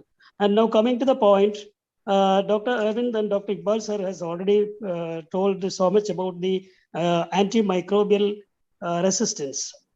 Say my concern in this particular point is that very term antimicrobial resistance is to be redesigned, because it is not the antimicrobial resistance that is problem. It is the microbial resistance that is problem. And in fact, I had a talk with our health secretary 2 years back, and he has also agreed, but he told that I cannot change because the WHO has coined this term antimicrobial resistance. Then he told me that, okay, you can write to WHO. So I have written to WHO, and I did not write a letter, but I posted by mail. And so far, I have not received any reply from that end. Maybe it will take so much of time. So I am just bringing this to your notice also, because the term antimicrobial resistance is not correct. It should be microbial drug resistance, or it could be antibiotic resistance of the microbes, MAR, microbial resistance of drugs. So that is one point. The second thing is, I am right now coming to the news, that the breaking news that is coming in TV now, that is Omicron, the latest variant of coronavirus, which is the reason for the COVID-19 disease, is going to make another splash on our health system. And in that, what is the opinion of your doctor, that do you think that the new variant is the result of resistance of the coronavirus to the 2 types of vaccines we have already applied to millions of people in the world? Except, of course, we have not given to the children. In our state, we are not given, or in India, we are not given to children. So what do you think the new variants that are developing out of this coronavirus, is it due to the resistance developed by the virus against the vaccines? That is one question. Another question is, apart from the microbes, the human beings are consuming a lot of drugs for a continuous period. Say, for example, I am a diabetic or I am a BP patient. I'm taking the drug for many years. So does these drugs also develop resistance in the body? Because natural resistance or acquired resistance, or whatsoever name you can call, do they develop resistance? And over a period of time, those drugs will not be effective for that particular patient, or if it is to be banned, or if it is to be withdrawn due to some other side effects. So these are, I'm having questions, but I'm restricting to these 3 points. May I invite your attention, sir? Yes, sir. Actually, regarding the first point, antimicrobial resistance, if you look at the WHO, all the, the patient interactive pamphlets, etc., the first question they say is that antimicrobial resistance doesn't mean that your body is resistant to the antibiotics or antimicrobials you're using. Actually, the organisms are resistant. They are not going to change this term. They are now using antibiotic resistance instead of antimicrobial resistance because of that will be correct. That will be more appropriate. They are using it because their aim is to engage with the public. The public won't be able to understand antimicrobial resistance. That is why they use antibiotic resistance. Antibiotic resistance is correct. That is correct. Okay. The second aspect is with regard to the COVID-19, whether it has been due to the selection pressure, due to the 2 vaccines which are available. But then we should know that as of now, the origin is from Botswana, a country where vaccination coverage is less than 10%. So if that has been the case, then it should have originated from countries with around 90% vaccination coverage, or originate from a country where vaccination coverage was very less. So usually this, the viruses, the problem here is that the RBD, receptor binding domain, as well as spike protein mutations in Delta was 16, whereas in Omicron is around 32. So this usually occurs the selection out of selection pressure. Initially, we used to say that could be selection pressure due to the convalescent plasma. We used to say the monoclonal antibodies, to an extent vaccine. But since it originated in a country where the use of all these things were relatively less common, we need to look at another aspect. Even with regard to beta, it was being said. The longer a virus is in your body, there is more chance for the virus to acquire mutation. So longer means in our body, it will be cleared by around 10 days. But in a patient's immunocompromised patient's body, for example, a patient following a transplantation or HIV, etc., the virus will be there for weeks or months together. So it gives us time to acquire mutation. These are all speculations. And the problem with Omicron is that these have enough mutations in the furin cleavage site to make it more transmissible. There is always a chance of immune escape. And regarding the virulence aspect, we are not sure. But the news from South Africa is that even though it has overtaken Delta in sort of transmissibility, the infections are not really sick. That is actually a very good news. We are actually moving into the endemic phase where a majority of our population are having hybrid immunity. 70% of the Keralites are having hybrid immunity. It is vaccine-induced immunity plus natural immunity. So hybrid immunity should be enough against Omicron. That's what I think. But suppose the virulence is going to be more, then it's going to be a problem. I will be more worried about the neutralizing ability of the monoclonal antibody, Kesarivimab and Imdivimab, available in our country right now. For example, an elderly patient, 80-year-old, getting an infection, breakthrough infection, that is also going to be deadly for an elderly patient. But as of now, we have the monoclonal antibody against that. But then, suppose this Omicron is not going to be neutralized by this monoclonal antibody, then we are going in for as a major problem. And started to ask around one more question, right? The third one. Yeah, in continuation of your talk, I would like to ask whether this mutation which is happening is due to the process of translection or transformation or transposition. As of now, we don't know about that, sir. So WHO yesterday, they just said that, raised the alarm to the level of it being a variant of concern. You had one more question. You had to ask 3 questions. One was... So I'm sorry, I'm bombarding with questions. I'm sorry. I'm just asking because what is the role of, what is the resistance, natural resistance caused by due to continuous use of medications? Oh, okay, I got it, sir. The thing is that, as far as hypertensive drugs for hypertension or diabetes are concerned, in the other end, the biological aspect is not there. It's just acting on cells and all. So we can't say that resistance is going to occur, but then the effectiveness might wane because of the receptor adaptation. That is a problem. The drugs acting on receptor adaptation may be an issue. That is why certain drugs get switched after a long period of time. Yeah. It may develop tolerance. Yeah. Tolerance, yeah, definitely. Yeah. That's what I meant by receptor adaptation. Tolerance is another term for resistance, I think. Yeah, definitely. Doctor, we have been confronting with so many problems. Always pharmacists has been sidelined in the healthcare system.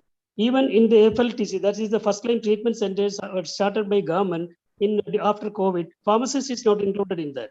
I should thank you especially for this particular presentation in which you have included pharmacists as one of the components of the healthcare system. I am profoundly thankful to you for doing that, and you are underlining, substantiating the theme of Pharmacy Week, that is pharmacists an integral part of healthcare system. You have done justice to us, and we are all thankful to you, doctor. Thank you very much.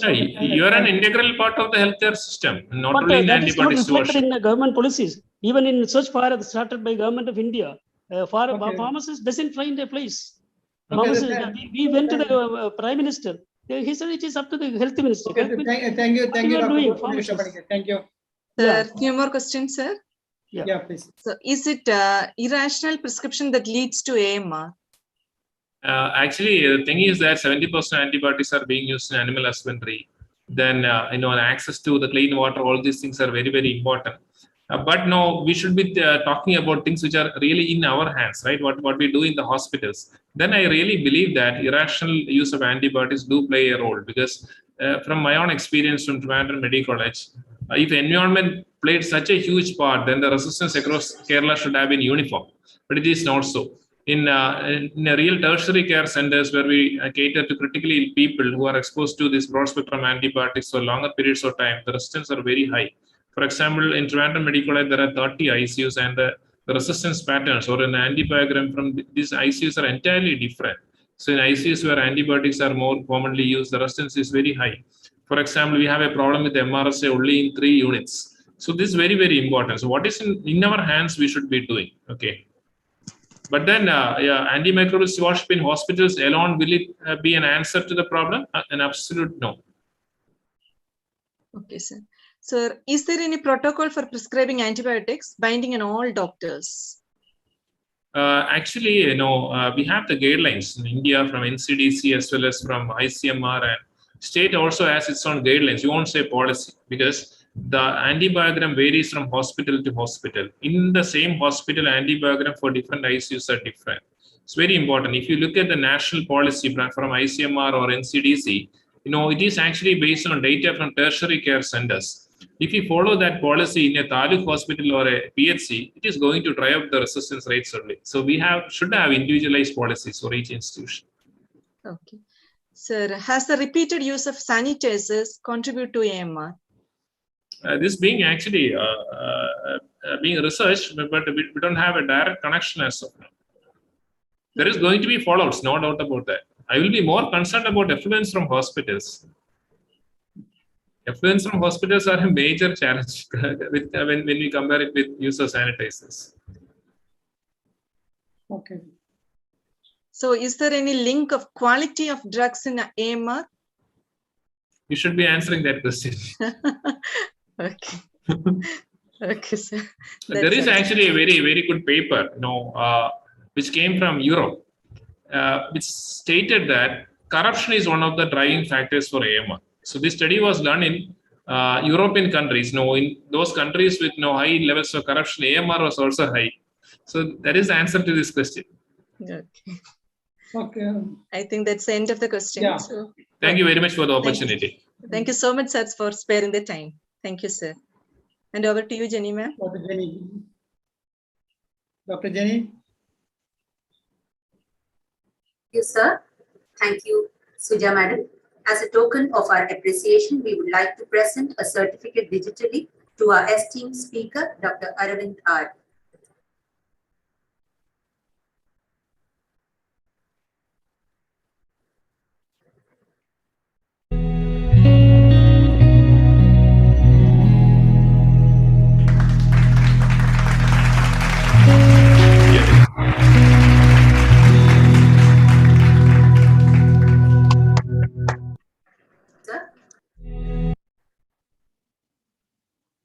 Our second scientific session for the day is titled Antimicrobial Stewardship, a Clinical Pharmacist Perspective by Dr. Vrinda Nambudri, Clinical Research Pharmacist, Amrita Institute of Medical Sciences, Kochi.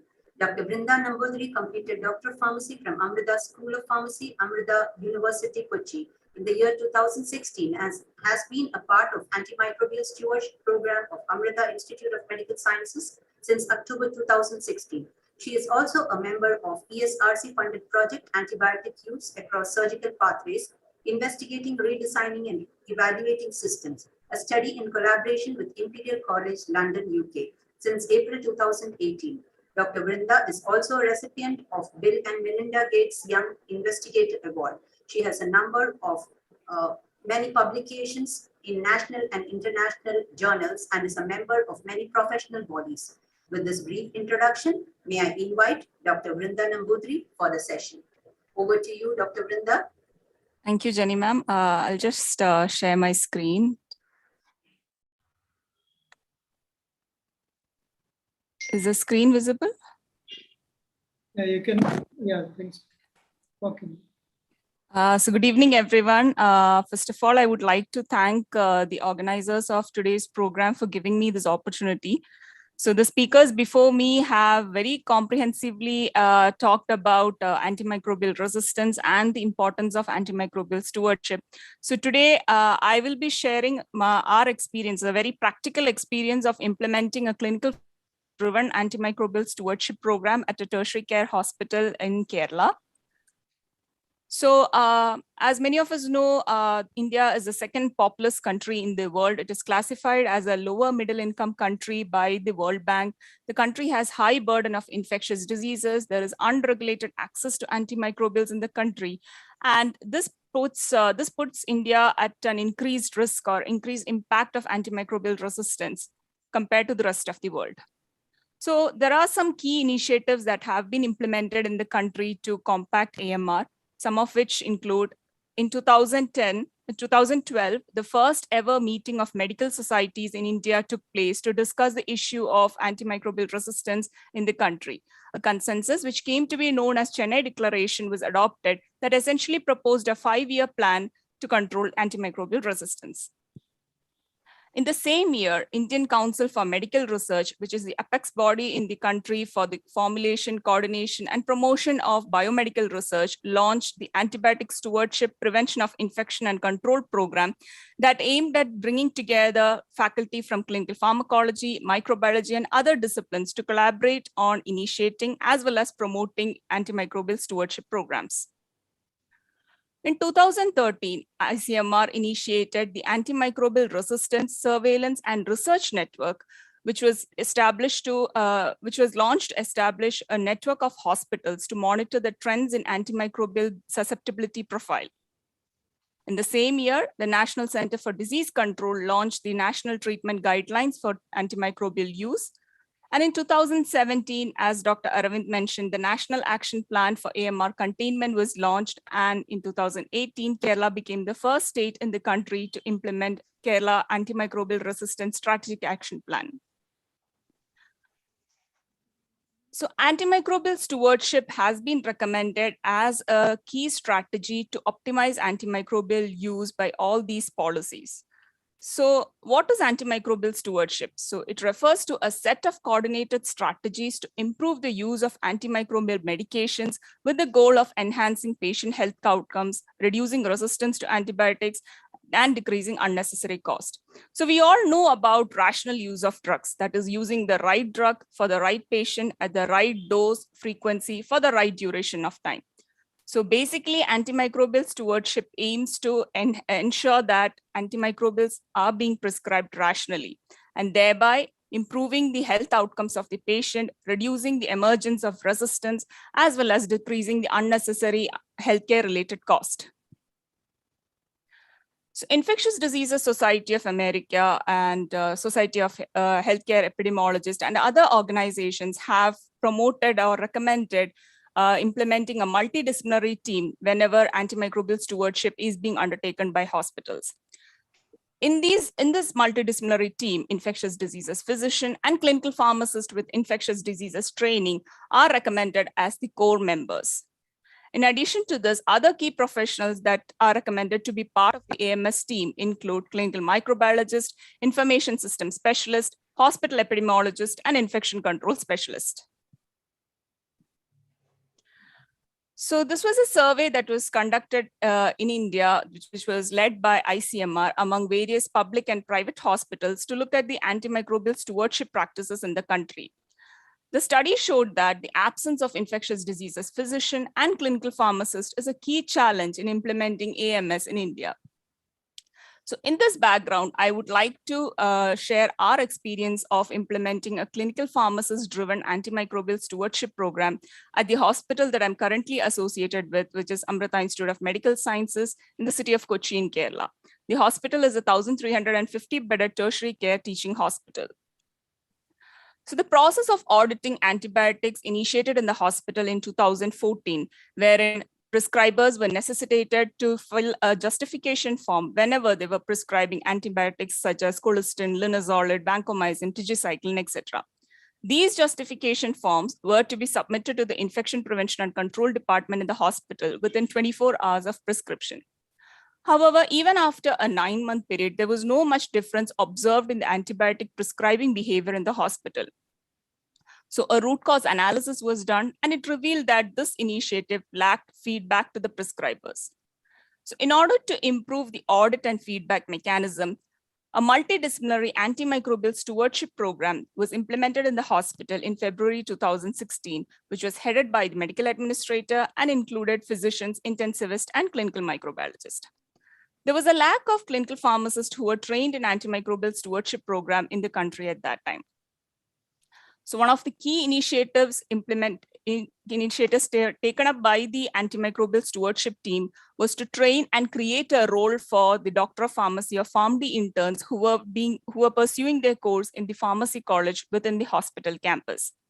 So 3 PharmD interns were selected by the pharmacy college and provided with a posting in antimicrobial stewardship program on a 2-month rotation basis. A bespoke induction program, a training program was developed by the clinicians in the AMS program to train the PharmD interns on various aspects of antimicrobial stewardship, including how to assess the appropriateness of antimicrobial prescriptions. Within 6 months of AMS implementation, a clinical pharmacist who was trained in the AMS program as a part of her internship was appointed full-time in the program. So this is the daily workflow of the antimicrobial stewardship team in our hospital.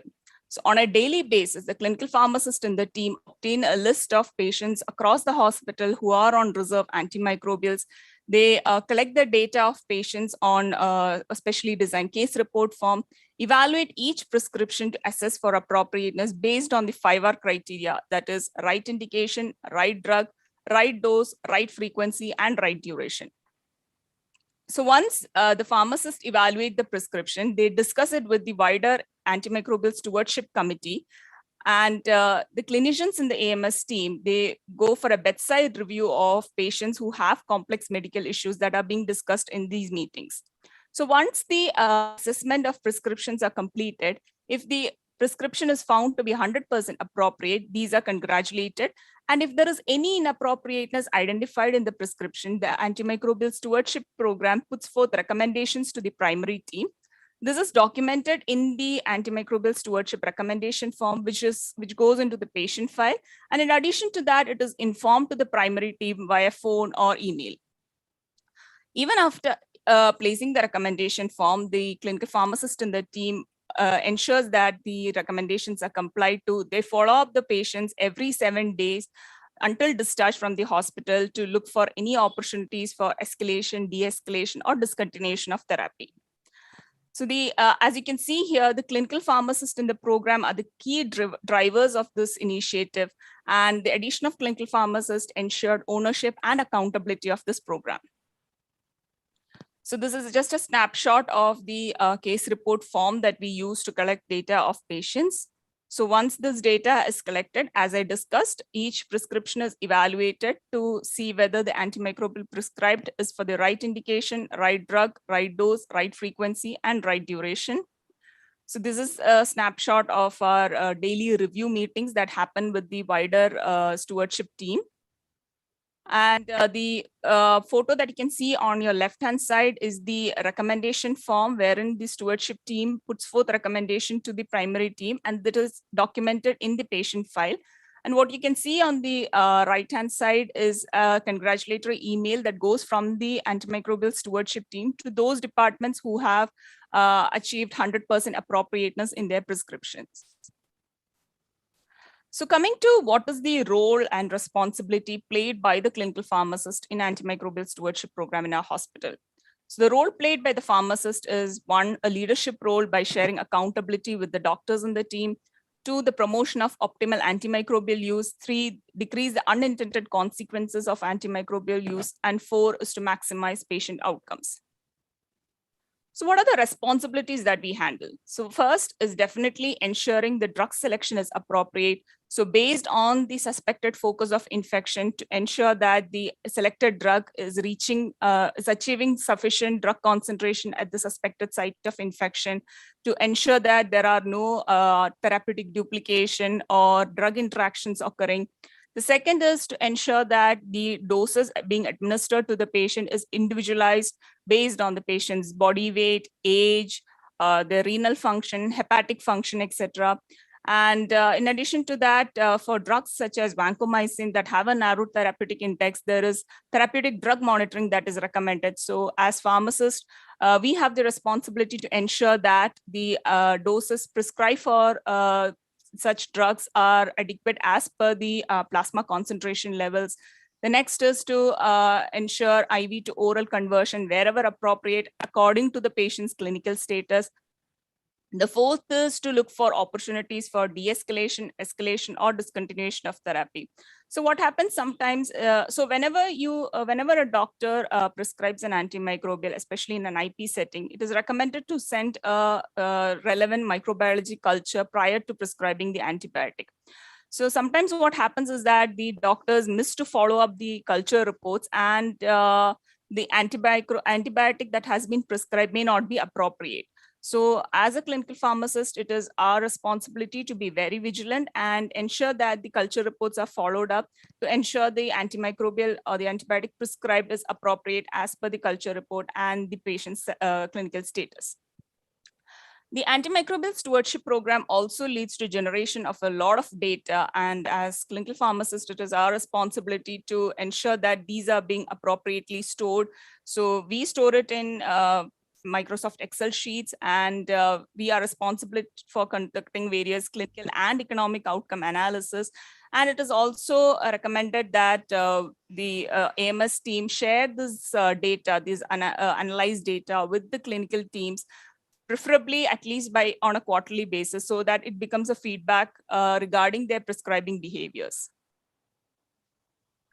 So the evolution of the antimicrobial stewardship program in the hospital also led to more and more clinical pharmacists being appointed to support their work, which included a dedicated anti-tubercular stewardship program, antifungal stewardship program, and a pediatric stewardship program. The pharmacists in the program were also given opportunities to work in various national and international collaborative projects and quality improvement initiatives within the hospital. They were also encouraged to write research proposals, publish papers, present at various national and international conferences. So now I would like to very quickly brief about various other interventions that are being initiated by the stewardship team in our hospital. So when the antimicrobial stewardship program was initiated in 2016, it was found that the local data on the pharmacokinetics or pharmacodynamics of colistin was lacking or sparse. So the AMS team initiated a pilot study to look at the pharmacokinetics of colistin in critically ill patients with normal renal function and to correlate it with the clinical efficacy. So the results of the study, based on that, our institutional dosing guideline for colistin was modified. The next initiative was that the AMS team, led by the clinical pharmacist and approved by the microbiologist in the team, expanded on the hospital antibiogram to develop both a department as well as body fluid specific antibiograms for various departments in the hospital. The AMS team is also involved in providing education to various other healthcare professionals. So what you can see on your screen is an IV dilution protocol, which has been developed by the clinical pharmacist for reserve drugs that are requiring loading dose. This protocol was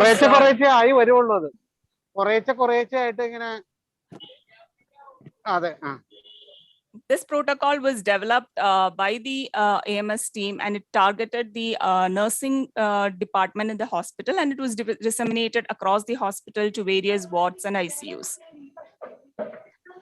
So when the therapeutic drug monitoring of vancomycin was initiated in the hospital, the AMS team put together a protocol to specify what are the time points at which blood samples need to be taken for the therapeutic drug monitoring, as well as to specify how the doses needs to be adjusted based on the plasma drug concentration. So the clinical pharmacists in the team were given the responsibility to ensure that the blood samples are sent at the specified drug points, specified time points, as well as to support the clinical teams in adjusting the doses of drugs based on the plasma drug concentration. So previously in our hospital, all drugs, whether it was antimicrobials or the routine medications of patients, everything was prescribed in a single, in the same drug chart, what you can see on your left-hand side with the green border. So it became difficult to ensure that antimicrobials were being administered for the recommended duration. As a result, when the stewardship team was implemented in the hospital, one of the initiative was to create a dedicated chart for antimicrobials. And that is the chart that you can see on your right-hand side with the yellow border, wherein only antimicrobials were to be prescribed with the indication as well as the recommended duration for administration. So the next initiative is the AMS team also led an outbreak investigational study to that included 15 adult patients with laboratory confirmed Candida auris isolates. So a multidisciplinary Candida auris care team was established for the patient management. And some of the interventions or some of the initiatives that the team undertook was patient cohorting, standardization of therapy, decolonization, staff training, prospective surveillance, and introduction of Candida auris specific care bundle. So this particular investigational study, outbreak investigation study, also gave an opportunity for the clinical pharmacist in the team to work with the infection prevention and control team in the hospital. So this is another initiative wherein the AMS team has launched a comprehensive Candidemia Care Bundle, which is a checklist that includes 7 key measures to be undertaken in patients who have been diagnosed with candidemia. And the pharmacists in the team are responsible to ensure that the clinical teams are complying to this checklist. So coming to the outcomes of the stewardship program in a hospital, within 3 years of antimicrobial stewardship implementation, we have been able to improve the appropriateness of reserve antimicrobial prescriptions from 56% to 80%, and the compliance to antimicrobial resistance improved from 50 to 70%. Also, the mean monthly consumption of reserve antimicrobials in the hospitals decreased within 1 year of antimicrobial stewardship implementation. In addition to that, the survival rates, along with the appropriateness of prescription and defined daily doses of polymyxins, also exhibited a favorable trend post-AMS implementation in the hospital. Our initiatives have also been appreciated by various national and international organizations, and we have been involved with training other healthcare professionals as well as students on various aspects of antimicrobial stewardship, both at a national and international level. So coming to some of the challenges that we have faced in this last 5 to 6 years, one of the key challenge was that the clinical pharmacist in the team, they had the theoretical knowledge about antimicrobials, but they lacked the practical or the clinical expertise to justify the appropriateness of antimicrobial prescriptions. So in order to overcome this challenge, hands-on training was provided by the physicians in the team to the pharmacists to ensure that the antimicrobial prescriptions are assessed properly. So they have given training on how to assess the prescription based on the 5R criteria, what each parameter of the 5R criteria means. And in addition to that, the pharmacists in the team were also given opportunities to attend various national conferences, attend massive open online courses on AMS, and also to lead weekly journal clubs, which provided a shared learning on AMS. The next challenge was that initially when the antimicrobial stewardship program was started, few clinical teams considered the program to be a closed room approach, wherein they felt that the clinical pharmacist was sitting inside a room and taking decisions or recommending changes to antimicrobial prescriptions without actually seeing the patient and clinically evaluating them. So in order to overcome this challenge, the AMS team clarified that the model that has been adopted in the hospital is a clinician-led, clinical pharmacist-driven approach. And the pharmacists also started providing evidence-based for the stewardship recommendations that they were giving the primary care team. The teams who had frequent non-compliance with the AMS recommendations were called in for meetings with the AMS team. Then the clinicians in the team started doing a bedside review of complex cases that were discussed in the stewardship meetings. And the team also started ensuring that the AMS recommendations reached the senior members, because the pharmacist usually used to provide the feedback or the recommendations to the junior members of the team. And many a times it was not being communicated to the senior members, and hence they were not being aware about the antimicrobial stewardship activities that were happening in the hospital. The third challenge was that the AMS program has not been able to expand beyond the audit of reserve antimicrobials in the hospital, mainly due to the lack of manpower. So in order to overcome this challenge, the stewardship team has initiated point prevalence studies at specific intervals, wherein on a specific day, the consumption of all antibiotics within the hospital is collected by the clinical pharmacist. So that gave an idea about how the prescribing or how the consumption of antibiotics have been happening for other drugs, that is non-reserve antibiotics.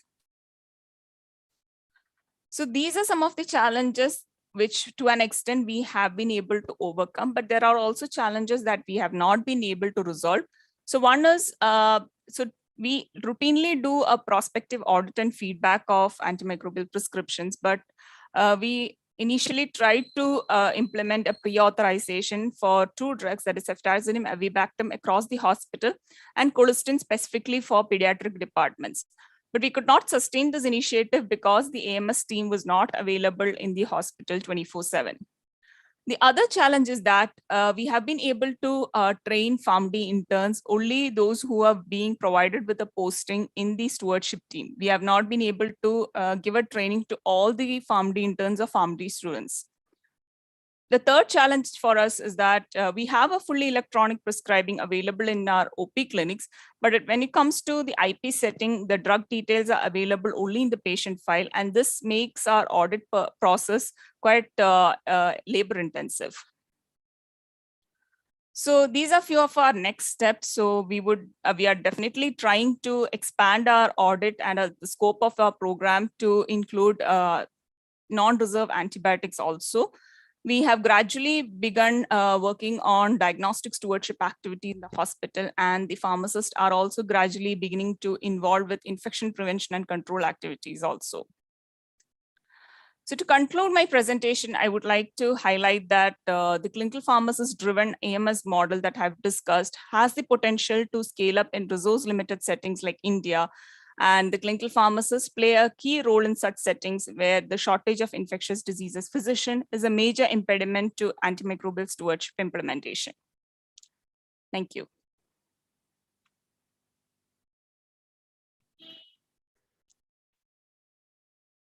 Thank you, Dr. Brinda, for that excellent presentation.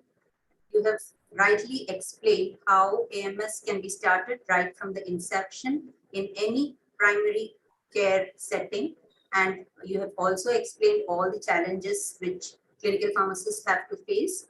We further encourage all our participants to post their questions in the chat box so that Dr. Brinda can answer your questions. There is already one question here by Mohammed Najib. He asks, are you preparing antibiotic IV doses in the pharmacy or at the nursing station? As far as I believe, the dilutions happen for antibiotics at the nursing station, especially for when we do the audit of reserve antibiotics. We have seen that the colistin dilution, etc., happens at the patient bedside. Thank you. There's another question by Murgadas. He says, Amrita Hospital, does Amrita Hospital have an antibiotic policy in OP as well as IP pharmacy? Yeah, we have a hospital antibiogram, and based on that, we are having an antibiotic policy for the hospital. And this is yearly updated. So now we have, as I discussed, we also have started developing a department as well as body fluid specific antibiogram. And now we are not giving we are not recommending a policy for the entire hospital, but we are trying to customize it for the specific departments based on their antibiogram. Okay, there is another question by Dr. Unikrishnan Panikir sir. Are PharmD students taken for rounds by the doctors? Yeah, so PharmD students, they have clinical postings. So right from the end of their 4th year, they come to the hospital for attending rounds and being with the clinical team that they are posted with. So when they come to antimicrobial stewardship team, they are given training, what we received on how to assess the antimicrobial prescriptions. So we don't have an antimicrobial stewardship round per se. So we, the pharmacists go and collect the cases and we discuss it with the clinicians in the team. So when the PharmD interns come to us, initially they go with the clinical pharmacist, and once they are accustomed to the how to collect the cases, they go individually and do that. Thank you. There are also some messages of appreciation for you by Abdul Nasir sir and others. They say excellent class, Dr. Brinda, proud of you. Thank you. There are many others who say excellent class. Thank you. I don't see any other questions.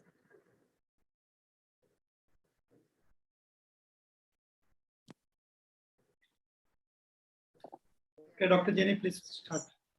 Yeah, there are no more questions, I think, sir. Yeah. So should we wait or can we conclude the session? We can conclude the session. We have the programs also. No? Okay. So Dr. Vrinda, thank you so much for the time you have spared for us. And I think I've heard from you many times at many of your talks. Okay. So thank you very much. Excellent. Thank you so much for presentation. giving this opportunity. Yeah. Okay. One more time, we would like to thank you, and we would like to present a certificate digitally as a token of our gratitude to Dr. Vrinda.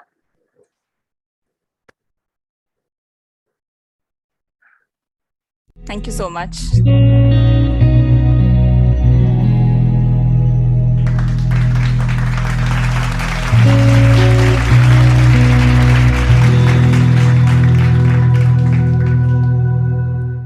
Thank you once again. Thank you. Thank you. Community surveys are encouraging and challenging at the same time. A pilot survey on perception on the services of community pharmacy was conducted in connection with National Pharmacy Week to analyze public opinion on services offered in community pharmacy. An overview of the same will be presented by Dr. Manjula Devi, Associate Professor, Sri Ramakrishna Institute of Paramedical Sciences, Coimbatore. Over to you, ma'am.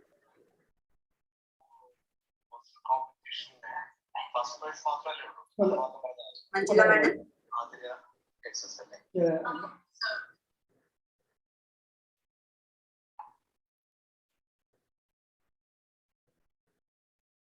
Manjula, madam.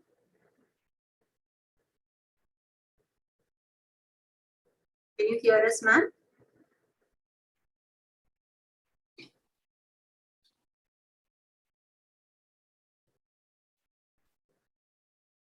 Dr. Manjula?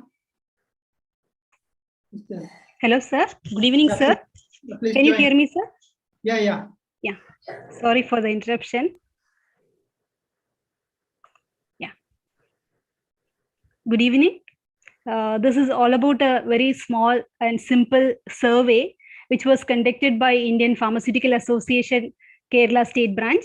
I would like to share my screen since the candidate who was unable to perform the survey was unable to, technically there was an issue for her. So instead of her, I'm happy to share my screen and a small discussion about the survey.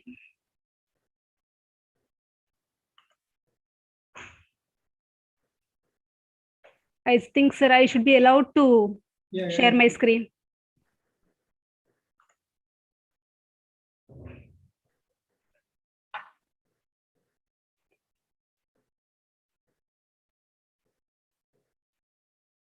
Okay.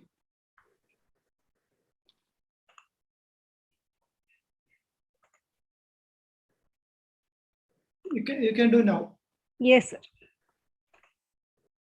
Actually, the title of the survey is Professional Services of Pharmacists in Community Pharmacies. This is all about public perception about a pharmacy service. And actually, it is a simple survey with 12 questionnaires, but it gives us a lot of information, like some important key messages are there, which we all have to listen to the each and every question, and what is the response given by the public about each and every questions in the survey. The survey was prepared both in English and Malayalam by the candidate, and she has received more than 220 responses from the patients. Let us see the responses, and if Mohsina is there, and this is done by the candidate, Ms. Mohsina Mubarak, Aisha Medicals, Polyclinic and Pharmacy, Vallapura, Patambi, Kerala. So I'm extremely happy. If Mohsina is available here, she can present her work. I'm happy to share the screen. And hello, Mohsina, are you available?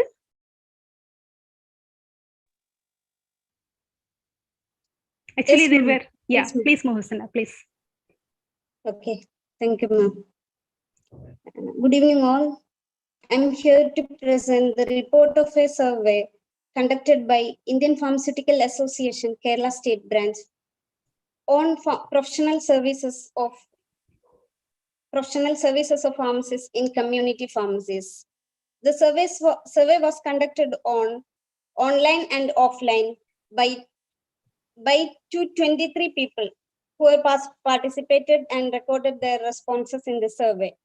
Survey was both in English and Malayalam. Next slide. So this was the first question, no? Mohsina, can you see the first slide?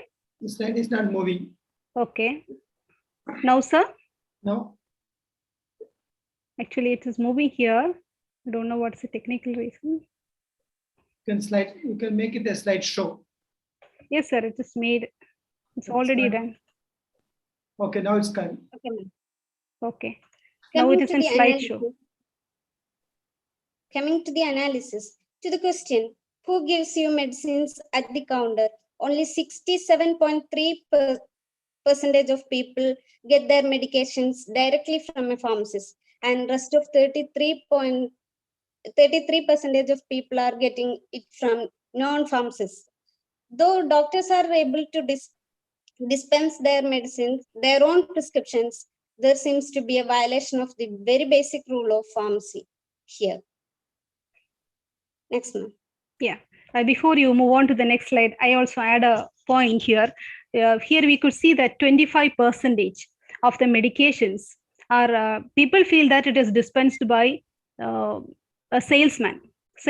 They consider a salesman is dispensing. So it is time for us to think whether further training for all the pharmacists is necessary to improve professional appearance, professional behavior on the basis of Code of Ethics prescribed by Pharmacy Council of India.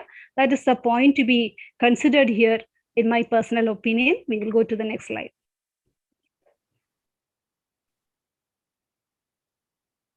Yeah, can you see the slide? No, not moving. Can you? No? Yeah. We do it just for the third question. This is third question. Yeah, this is second question. Yeah. As you see, 50% of the population are not giving proper guidance from a pharmacist, and 27.5% of the pharmacists give only when it is necessary. That says the second question. Yeah. So I feel question 2 to 6 is all about their perception about our advice, how we are giving advice to the patient. 2 to 6 is all about that. We will see what is the third question. The third question shows clearly that how committed are our pharmacists to their patients. Look, 12% of the pharmacists are successful in giving proper guidance to their patients, covering almost all the aspects of the medication, while 39.5% of us are a total failure in this. Next. The very necessary things a pharmacist should not skip from their job is how to give demo of the medical devices that they sell. But 37% of us are doing this properly.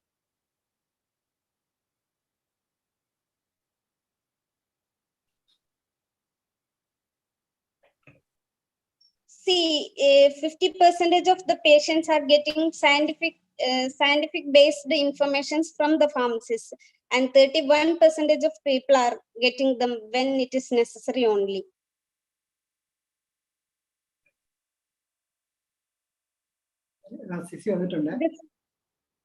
This is a hopeful response comparing to the earlier ones. 50% of our population are getting clarified their doubts from pharmacists. That's a better result comparing to the earlier ones. So can I add a point here from 2 to 6, from question 2 to 6, what information you have brought is people expect more information, more medication related counseling from the pharmacist. So I think it is time for all of us to take a small pledge. As a pharmacist, every pharmacist should provide medication counseling in order to improve our professional pharmacy services. Now we will move on to question 7. 38% of the people are approaching their pharmacists for further clarification, while 25% of them are approaching their doctor. That means the 38% of the population are trusting their pharmacists to be cleared their doubts in medications. There is another factor that favors the result is pharmacists are found to be the most accessible healthcare professionals.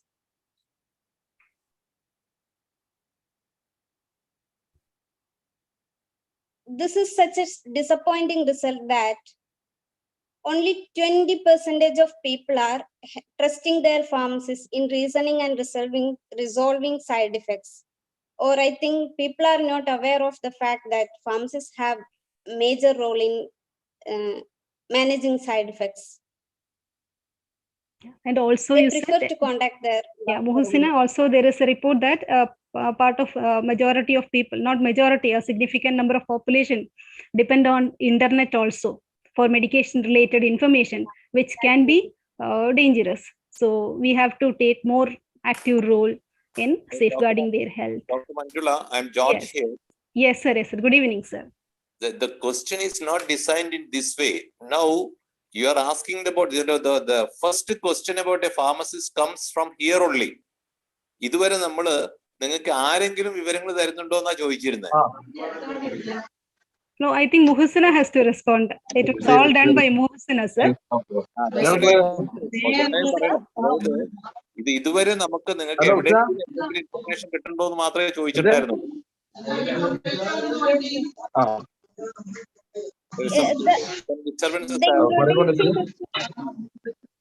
നമ്മൾ ഇപ്പോഴാണ് ആദ്യമായിട്ട് ഇതിനകത്ത് വരുന്നത്. ഇതുവരെ നിങ്ങൾക്ക് എവിടെയെങ്കിലും information കിട്ടുന്നുണ്ടോ എന്ന് മാത്രമേ ചോദിച്ചിട്ടുള്ളൂ. ആ ഓർഡറിലാണ് ആ ക്വസ്റ്റ്യൻ ഡിസൈൻ ചെയ്തിരിക്കുന്നത്. ഇതുവരെയുള്ളത് ഫാർമസിസ്റ്റ് അറിയാവുന്നുള്ള കാര്യമല്ല. ഇതുവരെ ഫാർമസിസ്റ്റിന് റിലവൻസേ ഇല്ല. ആദ്യത്തെ ചോദ്യത്തിൽ ഇങ്ങനെ ഫാർമസിസ്റ്റ് സ്ഥാനം ഉണ്ടോ എന്ന് നിങ്ങൾ അറിയേണ്ട ഒരു ചോദ്യം ചോദിക്കുന്നത് മാത്രമേ ഉള്ളൂ. ഇവിടെ മുതൽ ഇനിയുള്ള കാര്യത്തിൽ മുഴുവൻ ഫാർമസിസ്റ്റ് റിലവൻസ് ഉണ്ട്. അതിൽ നമുക്ക് 20% പേർക്കേ ഉള്ളൂ എന്നാണ് ഇപ്പൊ മനസ്സിലാവുന്നത്. Okay, motion. Okay. Yeah. Yeah, ninth question. Yeah, the next two results shows people are interested to interact with pharmacists and they are expecting something from us to help them heal. The 9th and 10th questions shows the same.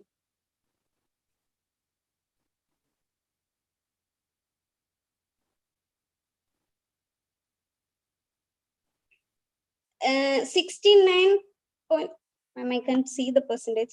69.4% of people strictly says that privacy should be protected in a pharmacy counseling unit, while 21.6% of people support the same. The final result is a hopeful one, and to be happier, major population are expecting our counseling and they are interested to be counseled by their pharmacists. This is such a hopeful response. So it's over. Thank you, Mohsina. It was a wonderful information that people are willing to participate in medication counseling given by the pharmacist. So it's time we have to get ready, get prepared, and be ready to provide medication counseling services in the pharmacies. So ആ ഒരു message ആണ് Mohsina ഇന്ന് നമുക്ക് എല്ലാവർക്കും തരുന്നത്. So let this mark as a new beginning for public outreach program. അതായത് നമ്മൾ പേഷ്യൻസിനെ തന്നെ ഡയറക്ട്ലി ഇൻവോൾവ് ചെയ്തുകൊണ്ടുള്ള പബ്ലിക് ഔട്ട്റീച്ച് പ്രോഗ്രാംസ് വളരെ കുറവാണ്. Each and every community pharmacies and pharmacists can do a lot of community public outreach programs and enhance their health care. So നമുക്ക് അതിന് സാധിക്കട്ടെ എന്ന് ആശംസിച്ചുകൊണ്ട് I conclude this presentation. Thank you, Mohsina. Thanks a lot for bringing this valuable information. I wish you all the best. Thank you, Jenny. We would like to thank Mohsina, especially for her initiative and for the encouraging report she has presented to us. Thank you, Mohsina, and thank you, Dr. Manjula Devi. As a token of our appreciation, we would like to present a certificate digitally to Mohsina Mubaraka. Mohsina, please.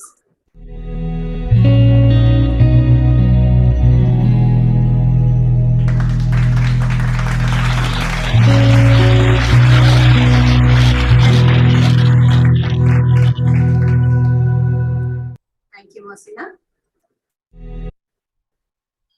A poster designing competition was organized with regard to National Pharmacy Week celebration on the topic Pharmacist an Integral Part of Healthcare. There were many enthusiastic participants for the event. May I invite Mr. Sissi, a Treasurer, IPA-Kerala State Branch and in charge HDS Pain Counter, SAT Hospital, Thiruvananthapuram, to announce the winners. Over to you, sir. Yes, madam. Okay. എല്ലാവർക്കും നമസ്കാരം. നമ്മുടെ ഈ പ്രോഗ്രാമിൽ പങ്കെടുത്തിരിക്കുന്ന വിശിഷ്ടാതിഥികൾ, മറ്റു pharmacist സുഹൃത്തുക്കളെ, കഴിഞ്ഞ ഒരാഴ്ചക്കാലമായി Indian pharmaceutical അസോസിയേഷനും pharmacy graduates അസോസിയേഷനും ഇന്ത്യൻ ഫാർമസി ഗ്രാജുവേറ്റ്സ് അസോസിയേഷൻ തുടങ്ങി ഫാർമസി രംഗത്തെ വിവിധ സംഘടനകൾ ഒന്നാകെ നടത്തിവരുന്ന നാഷണൽ ഫാർമസി വീക്ക് സെലിബ്രേഷൻ്റെ അവസാന ദിവസമായ ഇന്ന് നമ്മൾ വിവിധ പ്രോഗ്രാമുകൾ സംഘടിപ്പിച്ചിരുന്നു. അതിൽ ഏറ്റവും പ്രധാനമായി നമ്മൾ ചർച്ച ചെയ്യപ്പെട്ട വിഷയങ്ങളിൽ മുഖ്യധാര നമ്മൾ കണ്ടത് തന്നെയാണ് നാഷണൽ ഫാർമസി വീക്ക് സെലിബ്രേഷനിൽ പബ്ലിക് ഇൻട്രാക്ഷൻ, അതായത് ഒരു ഫാർമസിസ്റ്റ് എങ്ങനെ ആകണം എന്നുള്ള ഒരു ചിന്ത വളർത്തുക എന്നുള്ളതായിരുന്നു നമ്മുടെ മുന്നിൽ. Pharmacist an integral part of health care എന്ന ചിന്തയിൽ നിന്നും ആ പ്രാധാന്യത്തെ ഉൾക്കൊണ്ടുകൊണ്ട് തന്നെ വളരെ വ്യത്യസ്തമായ പ്രോഗ്രാമുകൾ കഴിഞ്ഞ ഒരാഴ്ചക്കാലം നമ്മൾ നടത്തുകയുണ്ടായി. അതിൻ്റെ ഭാഗമായി തന്നെ നമ്മൾ തൊട്ടു മുമ്പ് ചർച്ച ചെയ്യപ്പെട്ട അസസ്മെൻറ്റും സർവേയും അതോടൊപ്പം തന്നെ ഇപ്പോൾ ഏറ്റവും പ്രധാനമായി തന്നെ നമ്മൾ കണ്ടുകൊണ്ട് ഒരു പോസ്റ്റർ കോമ്പറ്റീഷൻ ഡിസൈൻ ചെയ്തിരുന്നു. കമ്മ്യൂണിറ്റി ഫാർമസിസ്റ്റുകളുടെ ഇടയിലേക്ക് നമ്മൾ ഫാർമസിസ്റ്റുകൾ ഇറങ്ങിച്ചെല്ലുന്നതിന് വേണ്ടി അവരുടെ ശ്രദ്ധ കിട്ടത്തക്ക രീതിയിൽ നമ്മൾ വളരെ നല്ല രീതിയിൽ അതിനെ വളരെ താല്പര്യത്തോടുകൂടി മറ്റ് ഫാർമസിസ്റ്റുകളുടെ ഇടയിലേക്ക് എത്തിച്ചേരുന്നതിന് വേണ്ടിയുള്ള ആ കോമ്പറ്റീഷനിൽ 10 പാർട്ടിസിപ്പൻസാണ് പങ്കെടുത്തത്.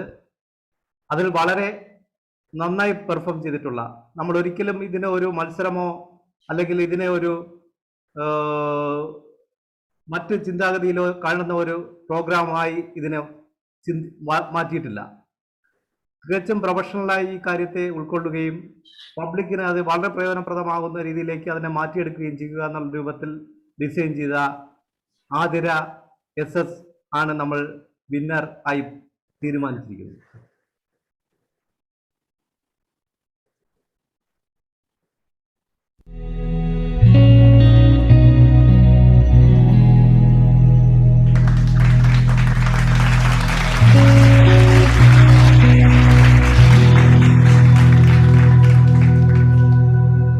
Athira Anchal Sabari medical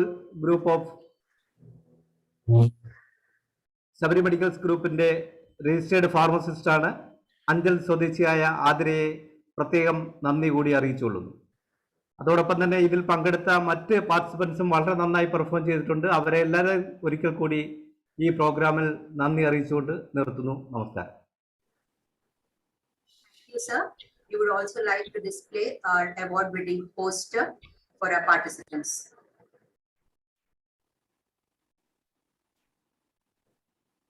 Thank you.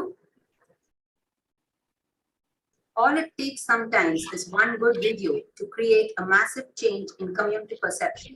A video making competition was arranged as part of National Pharmacy Week celebration. Many young pharmacists sent their entries. May I invite Dr. Shamna MS, Assistant Professor of Pharmacy Practice, Government Medical College, Kottayam, to announce the winners. Over to you, ma'am. Thank you, madam. The pharmacist has immense responsibility in counseling patients with chronic illness. The counseling pharmacist should possess educate knowledge and should be an effective communicator can make use of verbal and non-verbal communication skills, and pharmacists can promote patient safety by making sure that patients know the ins and outs of their medications and to enable safe and effective use of drugs. So I am very happy to announce the winners of patient counseling video competition. Congratulations winners on your excellent performance in the patient counseling video making competition, which was held as a part of National Pharmacy Week celebration jointly by IPA, KPGA and IPGA. Now I am going to announce the winner. First prize goes to Mrs. Reenu Thangachan of Trinity Community Pharmacy, Adichanellur, Kollam. I am here to congratulate you on your first place in video competition.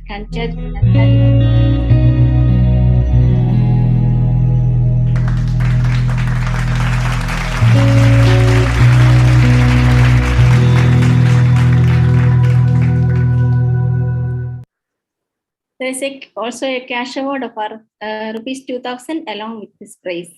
Thank you. Thank you. Next, I am announcing the second prize goes to Mrs. Soumya Sebastian, pharmacist of Neethi Medicals, North Paravur.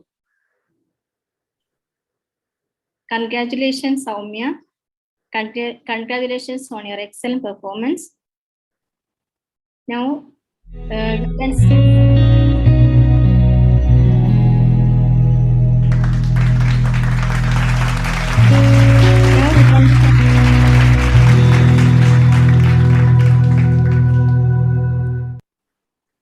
Now we can see the winner's video also, please.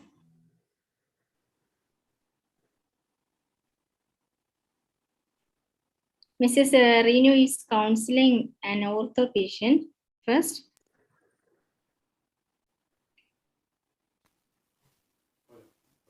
Good afternoon. Good afternoon. I am Reenu Thangachan, Trinity Community Pharmacy pharmacist.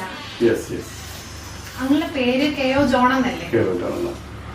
Uncle, എന്ത് പ്രശ്നമായിട്ടായിരുന്നു doctor അനൂപിനെ consult ചെയ്തത്? നടുവേദന, നടക്കാനൊരു ബുദ്ധിമുട്ട്. ഞാൻ ഒരു ഡോക്ടറെ കണ്ടു. Treatment ഒക്കെ എടുത്തിട്ട് വലിയ പ്രയോജനമൊന്നും കിട്ടിയില്ല. പിന്നെ ഈ കണ്ട ഈ ഡോക്ടർ അനൂപിനെ കണ്ട് അദ്ദേഹത്തിന്റെ പ്രിസ്ക്രിപ്ഷൻ ആയിരുന്നു. നിങ്ങൾ അലർജി എന്തെങ്കിലും ഉണ്ടോ? അലർജി ഒന്നുമില്ല. നിങ്ങൾ ടാബ്ലറ്റ് വേറെ കഴിക്കുന്നുണ്ടോ? ടാബ്ലറ്റ്സ് ഷുഗറിന് കഴിക്കുന്നുണ്ട്. പിന്നെ ഗ്യാസിന്റെ ആസിഡ് അങ്ങനെ ഡോക്ടർ അനൂപ് ഓസ്റ്റിയോപോസ് 70 എന്ന് പറയുന്ന ടാബ്ലറ്റ് ആണ് എഴുതിയിരിക്കുന്നത്. ഈ ടാബ്ലറ്റ് കഴിക്കുമ്പോൾ അങ്ങനെ എല്ലുകൾക്ക് ബലം കിട്ടുന്ന രീതിയിലാണ്. ഈ ടാബ്ലറ്റ് എന്ന് പറഞ്ഞാൽ ആഴ്ചയിൽ 1 വീതം 4 ആഴ്ച കഴിക്കണം. 4 ആഴ്ച കൊണ്ട് ഈ ഡോസ് കംപ്ലീറ്റ് ആവും. ഈ ടാബ്ലറ്റ് കഴിക്കുമ്പോൾ ശ്രദ്ധിക്കേണ്ട കാര്യങ്ങൾ എന്ന് പറഞ്ഞാൽ അങ്ങൾ ഇത് അതിരാവിലെ തന്നെ കഴിക്കാൻ ശ്രദ്ധിക്കണം. അങ്ങൾ ആഴ്ചയിൽ ഏതെങ്കിലും ഒരു ദിവസം അങ്ങളുടെ അനുയോജ്യമായിട്ടുള്ള ഒരു ദിവസം തിരഞ്ഞെടുക്കുക. അന്ന് അത് രാവിലെ എണീറ്റ ഉടനെ ഒരു ഗ്ലാസ് വെള്ളത്തോടൊപ്പം ഈ ഒരു ടാബ്ലറ്റ് കഴിക്കാം. ഈ ടാബ്ലറ്റ് കഴിക്കാനായിട്ട് അങ്ങൾ ചായയോ കാപ്പിയോ മറ്റ് ജ്യൂസോ ഒന്നും ഉപയോഗിക്കരുത്. നിങ്ങൾ ഈ ടാബ്ലറ്റ് കഴിച്ച ഉടനെ നിവർന്നിരിക്കുകയോ ഒന്ന് എഴുന്നേറ്റ് നടക്കുകയോ ചെയ്യണം. ഉടനടി കിടക്കാൻ പാടില്ല. അതുപോലെ ഈ ടാബ്ലറ്റ് കഴിച്ച് അരമണിക്കൂറിന് ശേഷമേ മറ്റ് ആഹാരങ്ങൾ നമ്മൾ കഴിക്കാൻ പാടുള്ളൂ.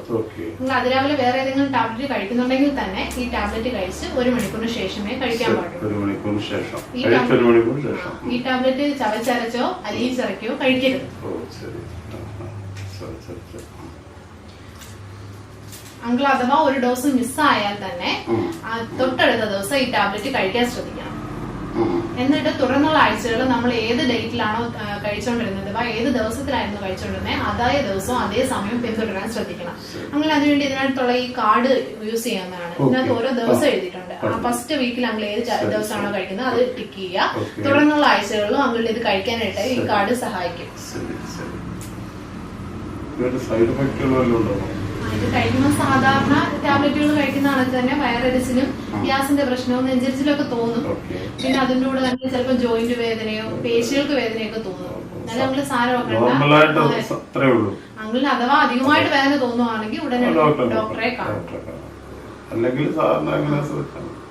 അങ്കിള് ഈ ടാബ്ലറ്റ് ആണെങ്കിൽ സൂക്ഷിക്കേണ്ടതെന്ന് പറഞ്ഞാല് അലക്ഷ്യമായിട്ട് വെക്കാതെ ഒരു ബോക്സിനകത്ത് അടച്ച് കബോർഡിൽ സൂക്ഷിക്കാൻ ശ്രദ്ധിക്കണം. ഡയറക്റ്റ് ആയിട്ട് സൂര്യന്റെ വെളിച്ചമോ ചൂടോ ഒന്നും ഏൽക്കാൻ ഇടവരരുത്.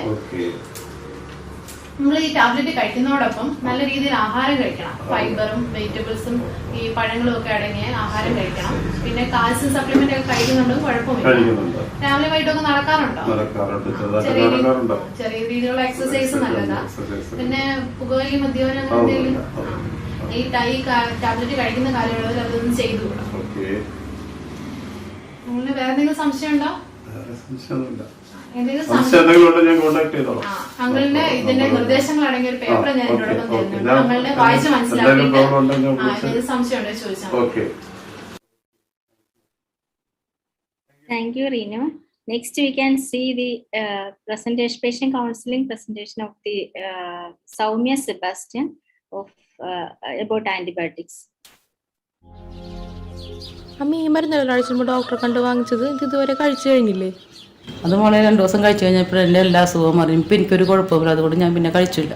പക്ഷെ അന്ന് ഡോക്ടർ പറഞ്ഞതല്ലേ ഇതൊരു ആന്റിബയോട്ടിക് ആണെന്നും ഒരു കോഴ്സാണ് മുഴുവൻ കഴിക്കണമെന്നും. എന്നിട്ട് എന്താണെന്നും അത് പകുതിയിൽ വെച്ച് നിർത്തി. അല്ലെങ്കിൽ തന്നെ ഒത്തിരി മരുന്നുകൾ ഒരു ദിവസം ഞാൻ കഴിക്കുന്നുണ്ട്. അത് കൂടാതെ ഈ മരുന്നും കൂടി കഴിക്കാൻ എനിക്ക് വയ്യ. അങ്ങനെ പറഞ്ഞിട്ട് കാര്യമില്ലമ്മേ. അസുഖം വന്നാൽ മരുന്ന് കഴിച്ചല്ലേ പറ്റൂ. ആന്റിബയോട്ടിക്സ് ഇടയ്ക്ക് വെച്ച് നിർത്താൻ പാടില്ലെന്നാണ് ഞാൻ കേട്ടിട്ടുള്ളത്. എന്തായാലും ഇനി ഡോക്ടറെ കാണുമ്പോൾ ചോദിക്കണം. അല്ലെങ്കിൽ അമ്മയുടെ 31 സ്റ്റോറിലെ ഫാർമസിനോട് ചോദിച്ചാലോ?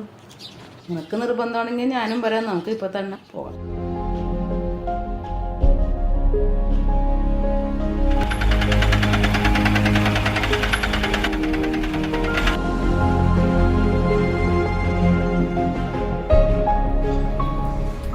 എന്താ വേണ്ടത്? ഫാർമസിസ്റ്റ് ഇല്ലേ? മരുന്നിനെ കുറിച്ചൊരു കാര്യം ചോദിക്കാനായിരുന്നു. ഫോം എടുക്കട്ടെ. പേരും വയസ്സും മരുന്നുകളുടെ വിവരവും പറഞ്ഞോളൂ. ഷീജ 52, ഷുഗറിന്റെ പ്രഷറിന്റെ മരുന്നാണ് സ്ഥിരമായിട്ട് കഴിക്കുന്നത്. ഡോക്ടറുടെ ചീട്ട് കൊണ്ടുവന്നിട്ടില്ലേ? അത് ഈ ഫോമിന്റെ കൂടെ വെക്കണം കേട്ടോ. പേഷ്യന്റ് കൗൺസിലിംഗ് റൂം അവിടെയാണ്, അവിടെ ആളുണ്ട്, അവിടെ പോയി വെയിറ്റ് ചെയ്തോളൂ. മരുന്നിനെ പറ്റി എന്തെങ്കിലും ചോദിക്കാൻ വന്നതാണോ? എനിക്ക് വേണ്ടിയല്ല, അനിയത്തിക്ക് വേണ്ടി വന്നതാണ്. ഞങ്ങൾക്കൊരു മരുന്നിനെ കുറിച്ചൊരു സംശയമുണ്ട്, ഞങ്ങൾ അത് ചോദിക്കാൻ വന്നതാണ്. എല്ലാം നല്ല വ്യക്തമായിട്ട് പറഞ്ഞു തരും. ഇപ്പോൾ അനിയത്തിക്ക് ഒരു സംശയം വന്നപ്പോൾ കൂട്ടിക്കൊണ്ട് വന്നതാണ്.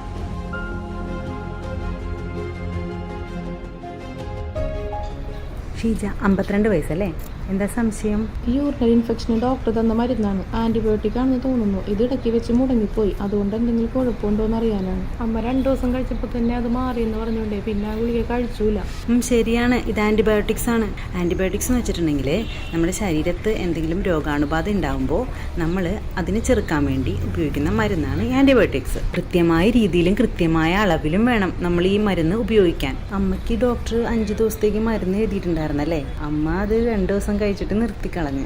ഈ ആന്റിബയോട്ടിക്സ് ഇടയ്ക്ക് വെച്ച് നിർത്തിയാലേ ഈ നമ്മുടെ ശരീരത്തിൽ ഈ രോഗാണു കൂടുതൽ പ്രതിരോധശേഷി ആർജിച്ചിട്ട് പിന്നീട് നമ്മൾ ഇതേ മരുന്ന് കഴിക്കുമ്പോൾ അസുഖം മാറൂല. പിന്നെ നമുക്ക് മറ്റു പല ആന്റിബയോട്ടിക്സ് ഉപയോഗിക്കേണ്ടതായി വരും. അത് പിന്നീട് പല പ്രശ്നങ്ങളും ഉണ്ടാക്കും. അതുകൊണ്ടാണ് ഡോക്ടേഴ്സ് പറയുന്നത് ആന്റിബയോട്ടിക്സ് മുടക്കരുതെന്ന്. അമ്മയ്ക്കിപ്പോൾ വേറെ അസ്വസ്ഥതകളൊന്നും ഇല്ലെന്നല്ലേ പറഞ്ഞത്? വേറെ ലക്ഷണമൊന്നും ഇല്ലെങ്കിലും ഒന്ന് യൂറിനൊക്കെ ടെസ്റ്റ് ചെയ്ത് ഡോക്ടറെ കാണുന്നത് നല്ലതാണ്. പിന്നെ മരുന്നുകളുടെ കാര്യത്തിൽ കുറച്ചുകൂടി ശ്രദ്ധ വേണം. പിന്നെ ഈ രോഗം വന്നിട്ട് ചികിത്സിക്കുന്നതിനേക്കാൾ നല്ലത് രോഗം വരാതെ നോക്കുന്നതല്ലേ? നമ്മൾ കുറേയൊക്കെ ശ്രദ്ധിച്ചാൽ തന്നെ നമുക്ക് ഈ അസുഖങ്ങളെയൊക്കെ ഒന്ന് നിയന്ത്രിക്കാനൊക്കെ ആയിട്ട് സാധിക്കും. നമ്മുടെ ആരോഗ്യത്തിൻ്റെ കാര്യത്തിലേ മറ്റുള്ളവരല്ല, നമ്മൾ തന്നെ ശ്രദ്ധിച്ചാൽ മതിയാവും. കൃത്യമായ സമയത്ത് ഉറക്കവും നല്ല ഭക്ഷണവും വ്യായാമവും ശുചിത്വം ഒക്കെ ശീലമാക്കണം. അതിനു വേണ്ടിയിട്ട് പ്രമേഹ രോഗികളിൽ ഇടയ്ക്ക് ഇൻഫെക്ഷൻസ് കാണാറുണ്ട്.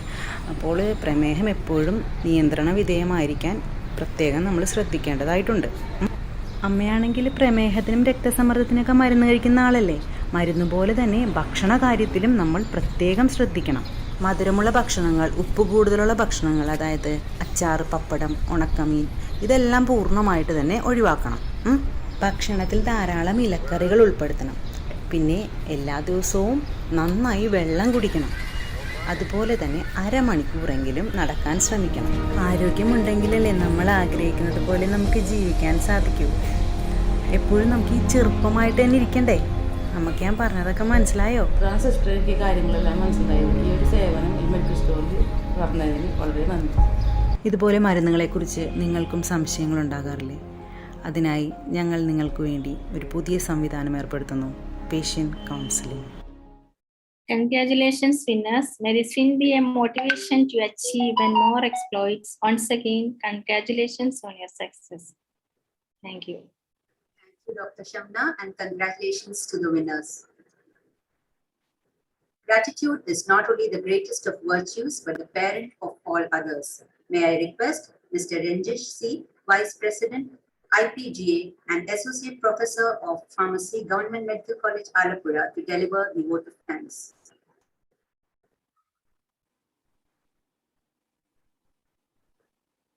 Ranjesh, sir.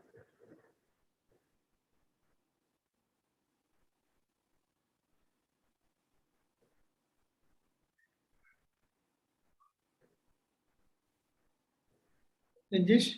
Yes, sir. Good evening. Am I audible, sir? Yeah. Okay. Namaste and good evening to one and all joined with us today evening. Respected Honorable Chief Guest Dr. Iqbal sir, invited speakers Dr. Aravind sir, Dr. Vrinda Nambudiri, respected teachers, my fellow professionals from pharmacy fraternity, dear students and friends. We have reached to the last part of today's program, as well as to the week-long National Pharmacy Week celebration, jointly hosted by Kerala State Branch of Indian Pharmaceutical Association, Indian Pharmacy Graduates Association, and Kerala Pharmacy Graduates Association. I am indeed privileged to propose a vote of thanks for this program, which was attended by many renowned personalities. On behalf of all the members joined here, I express my sincere thanks to Professor Dr. Kiran S.S., College of Pharmaceutical Sciences, Government Medical College, Kannur, and Chair Hospital Pharmacy Forum, IPA, Kerala State, for welcoming the gathering and for his welcome address. I express my sincere gratitude to Dr. P.K. Srikumar, President, KPGA, and former Deputy Drugs Controller, Kerala, for his presidential address. We were blessed to have with us today evening a pioneer, a visionary, and a renowned public health specialist, respected Dr. B. Iqbal sir, Chairperson, COVID-19 Expert Committee and Vaccine Policy Committee, and former Vice Chancellor, University of Kerala, as a chief guest of today's program. On behalf of all the pharmacy professionals, I extend a sincere gratitude to Dr. Iqbal sir for gracing this occasion and for sparing his valuable time in spite of his busy schedule. Sir has highlighted the importance of multidisciplinary approach in fighting the antimicrobial resistance and also about the concept of one health and one world to us. Sir, your presence and the thoughts and the insights you shared with us is truly inspirational and encourage the pharmacist to move forward with great responsibility, especially when dealing with antimicrobial agents. Our first webinar was on the topic antimicrobial resistance. Antibiotic resistance is one of the biggest threats to global health and is now often termed as the invisible pandemic lurking behind the COVID-19. Antibiotic resistance can affect anyone of any age in any country. Creating awareness and educating the health professionals and public is the most important weapon in our fight against antimicrobial resistance. We were really fortunate to hear from an expert in this field, Professor Dr. Aravind R., Head of the Department, Infectious Diseases, Government Medical College, Thiruvananthapuram, and convener of COVID Vaccine Committee, on the most relevant topic, antimicrobial resistance. Thank you, sir, for such an informative talk. I sincerely appeal to all the members present here to share this talk to other pharmacists so that we as a health professional can play a more proactive role in fighting this global pandemic, especially in Antibiotic Literate Kerala campaign. Once again, on behalf of all the members joined here, I express my sincere thanks to Dr. Aravind for being a part of this program. I also thank Dr. Sujay Abraham, Professor of Pharmacy Practice, MGM Silver Jubilee College of Pharmacy, Ernakulam, for moderating the session on antimicrobial resistance. The second webinar was on the topic, implementing a clinical pharmacist-driven antimicrobial stewardship program. The talk was delivered by Dr. Vrinda Nambudiri, clinical research pharmacist, Amrita Institute of Medical Sciences, Kochi. She has delivered her practical experiences in the implementation of clinical pharmacist-driven antimicrobial stewardship program. We are happy to know that the pharmacist really plays a promising role in the antimicrobial stewardship program. On behalf of all the members here, I thank Dr. Vrinda for a highly informative talk. I also thank Dr. Jenny Samuel, Associate Professor of Pharmacy Practice, St. Joseph College of Pharmacy, Chertala, for moderating the session. I thank Ms. Mohsina Mubaraka, pharmacist, Aisha Medical's Polyclinic and Pharmacy, Patambi, for the presentation of the pilot survey report on public perception about the service of community pharmacist. And I also thank Dr. Manjula Devi, Associate Professor of Pharmacy, Sri Ramakrishna Institute of Paramedical Sciences, Coimbatore, for moderating the session. Thank you, Madam. I take this opportunity to thank Mr. Sishi A, Treasurer, IPA-Kerala branch, and Dr. Shamna MS, Assistant Professor of Pharmacy, Government Medical College, Kottayam, for announcing the results of poster design competition and video making competition, respectively, which were conducted as part of the National Pharmacy Week celebration. I would also like to congratulate and thank the winners of the poster design competition, Ms. Adira SS, pharmacist, Shabri Medicals, Anjal, and patient counseling video making competition winners, Mrs. Reenu Thangachan, pharmacist, Trinity Medicals, and Mrs. Saumya Sebastian, as well as other participants for their participation. I also express my sincere thanks to the students and various participants in the scientific and co-curricular activities. I also sincerely thank the President of IPA, Dr. P. Jayshekhar sir, IPGA, Dr. C.S. Sadish Kumar sir, and President of KPGA, Dr. P.K. Srikumar sir, and Master of Ceremony, Dr. Jenny Samuel, and other program coordinators for their planning and well execution in the successful completion of this week-long celebration. And finally, on behalf of IPA, IPGA, and KPGA, I thank all the participants for being here with us this evening. With this, I conclude. Thank you and good night.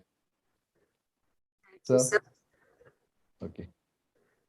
We've come to a close of this valedictory function of the National Pharmacy Week 2021. Let's all rise for the national anthem.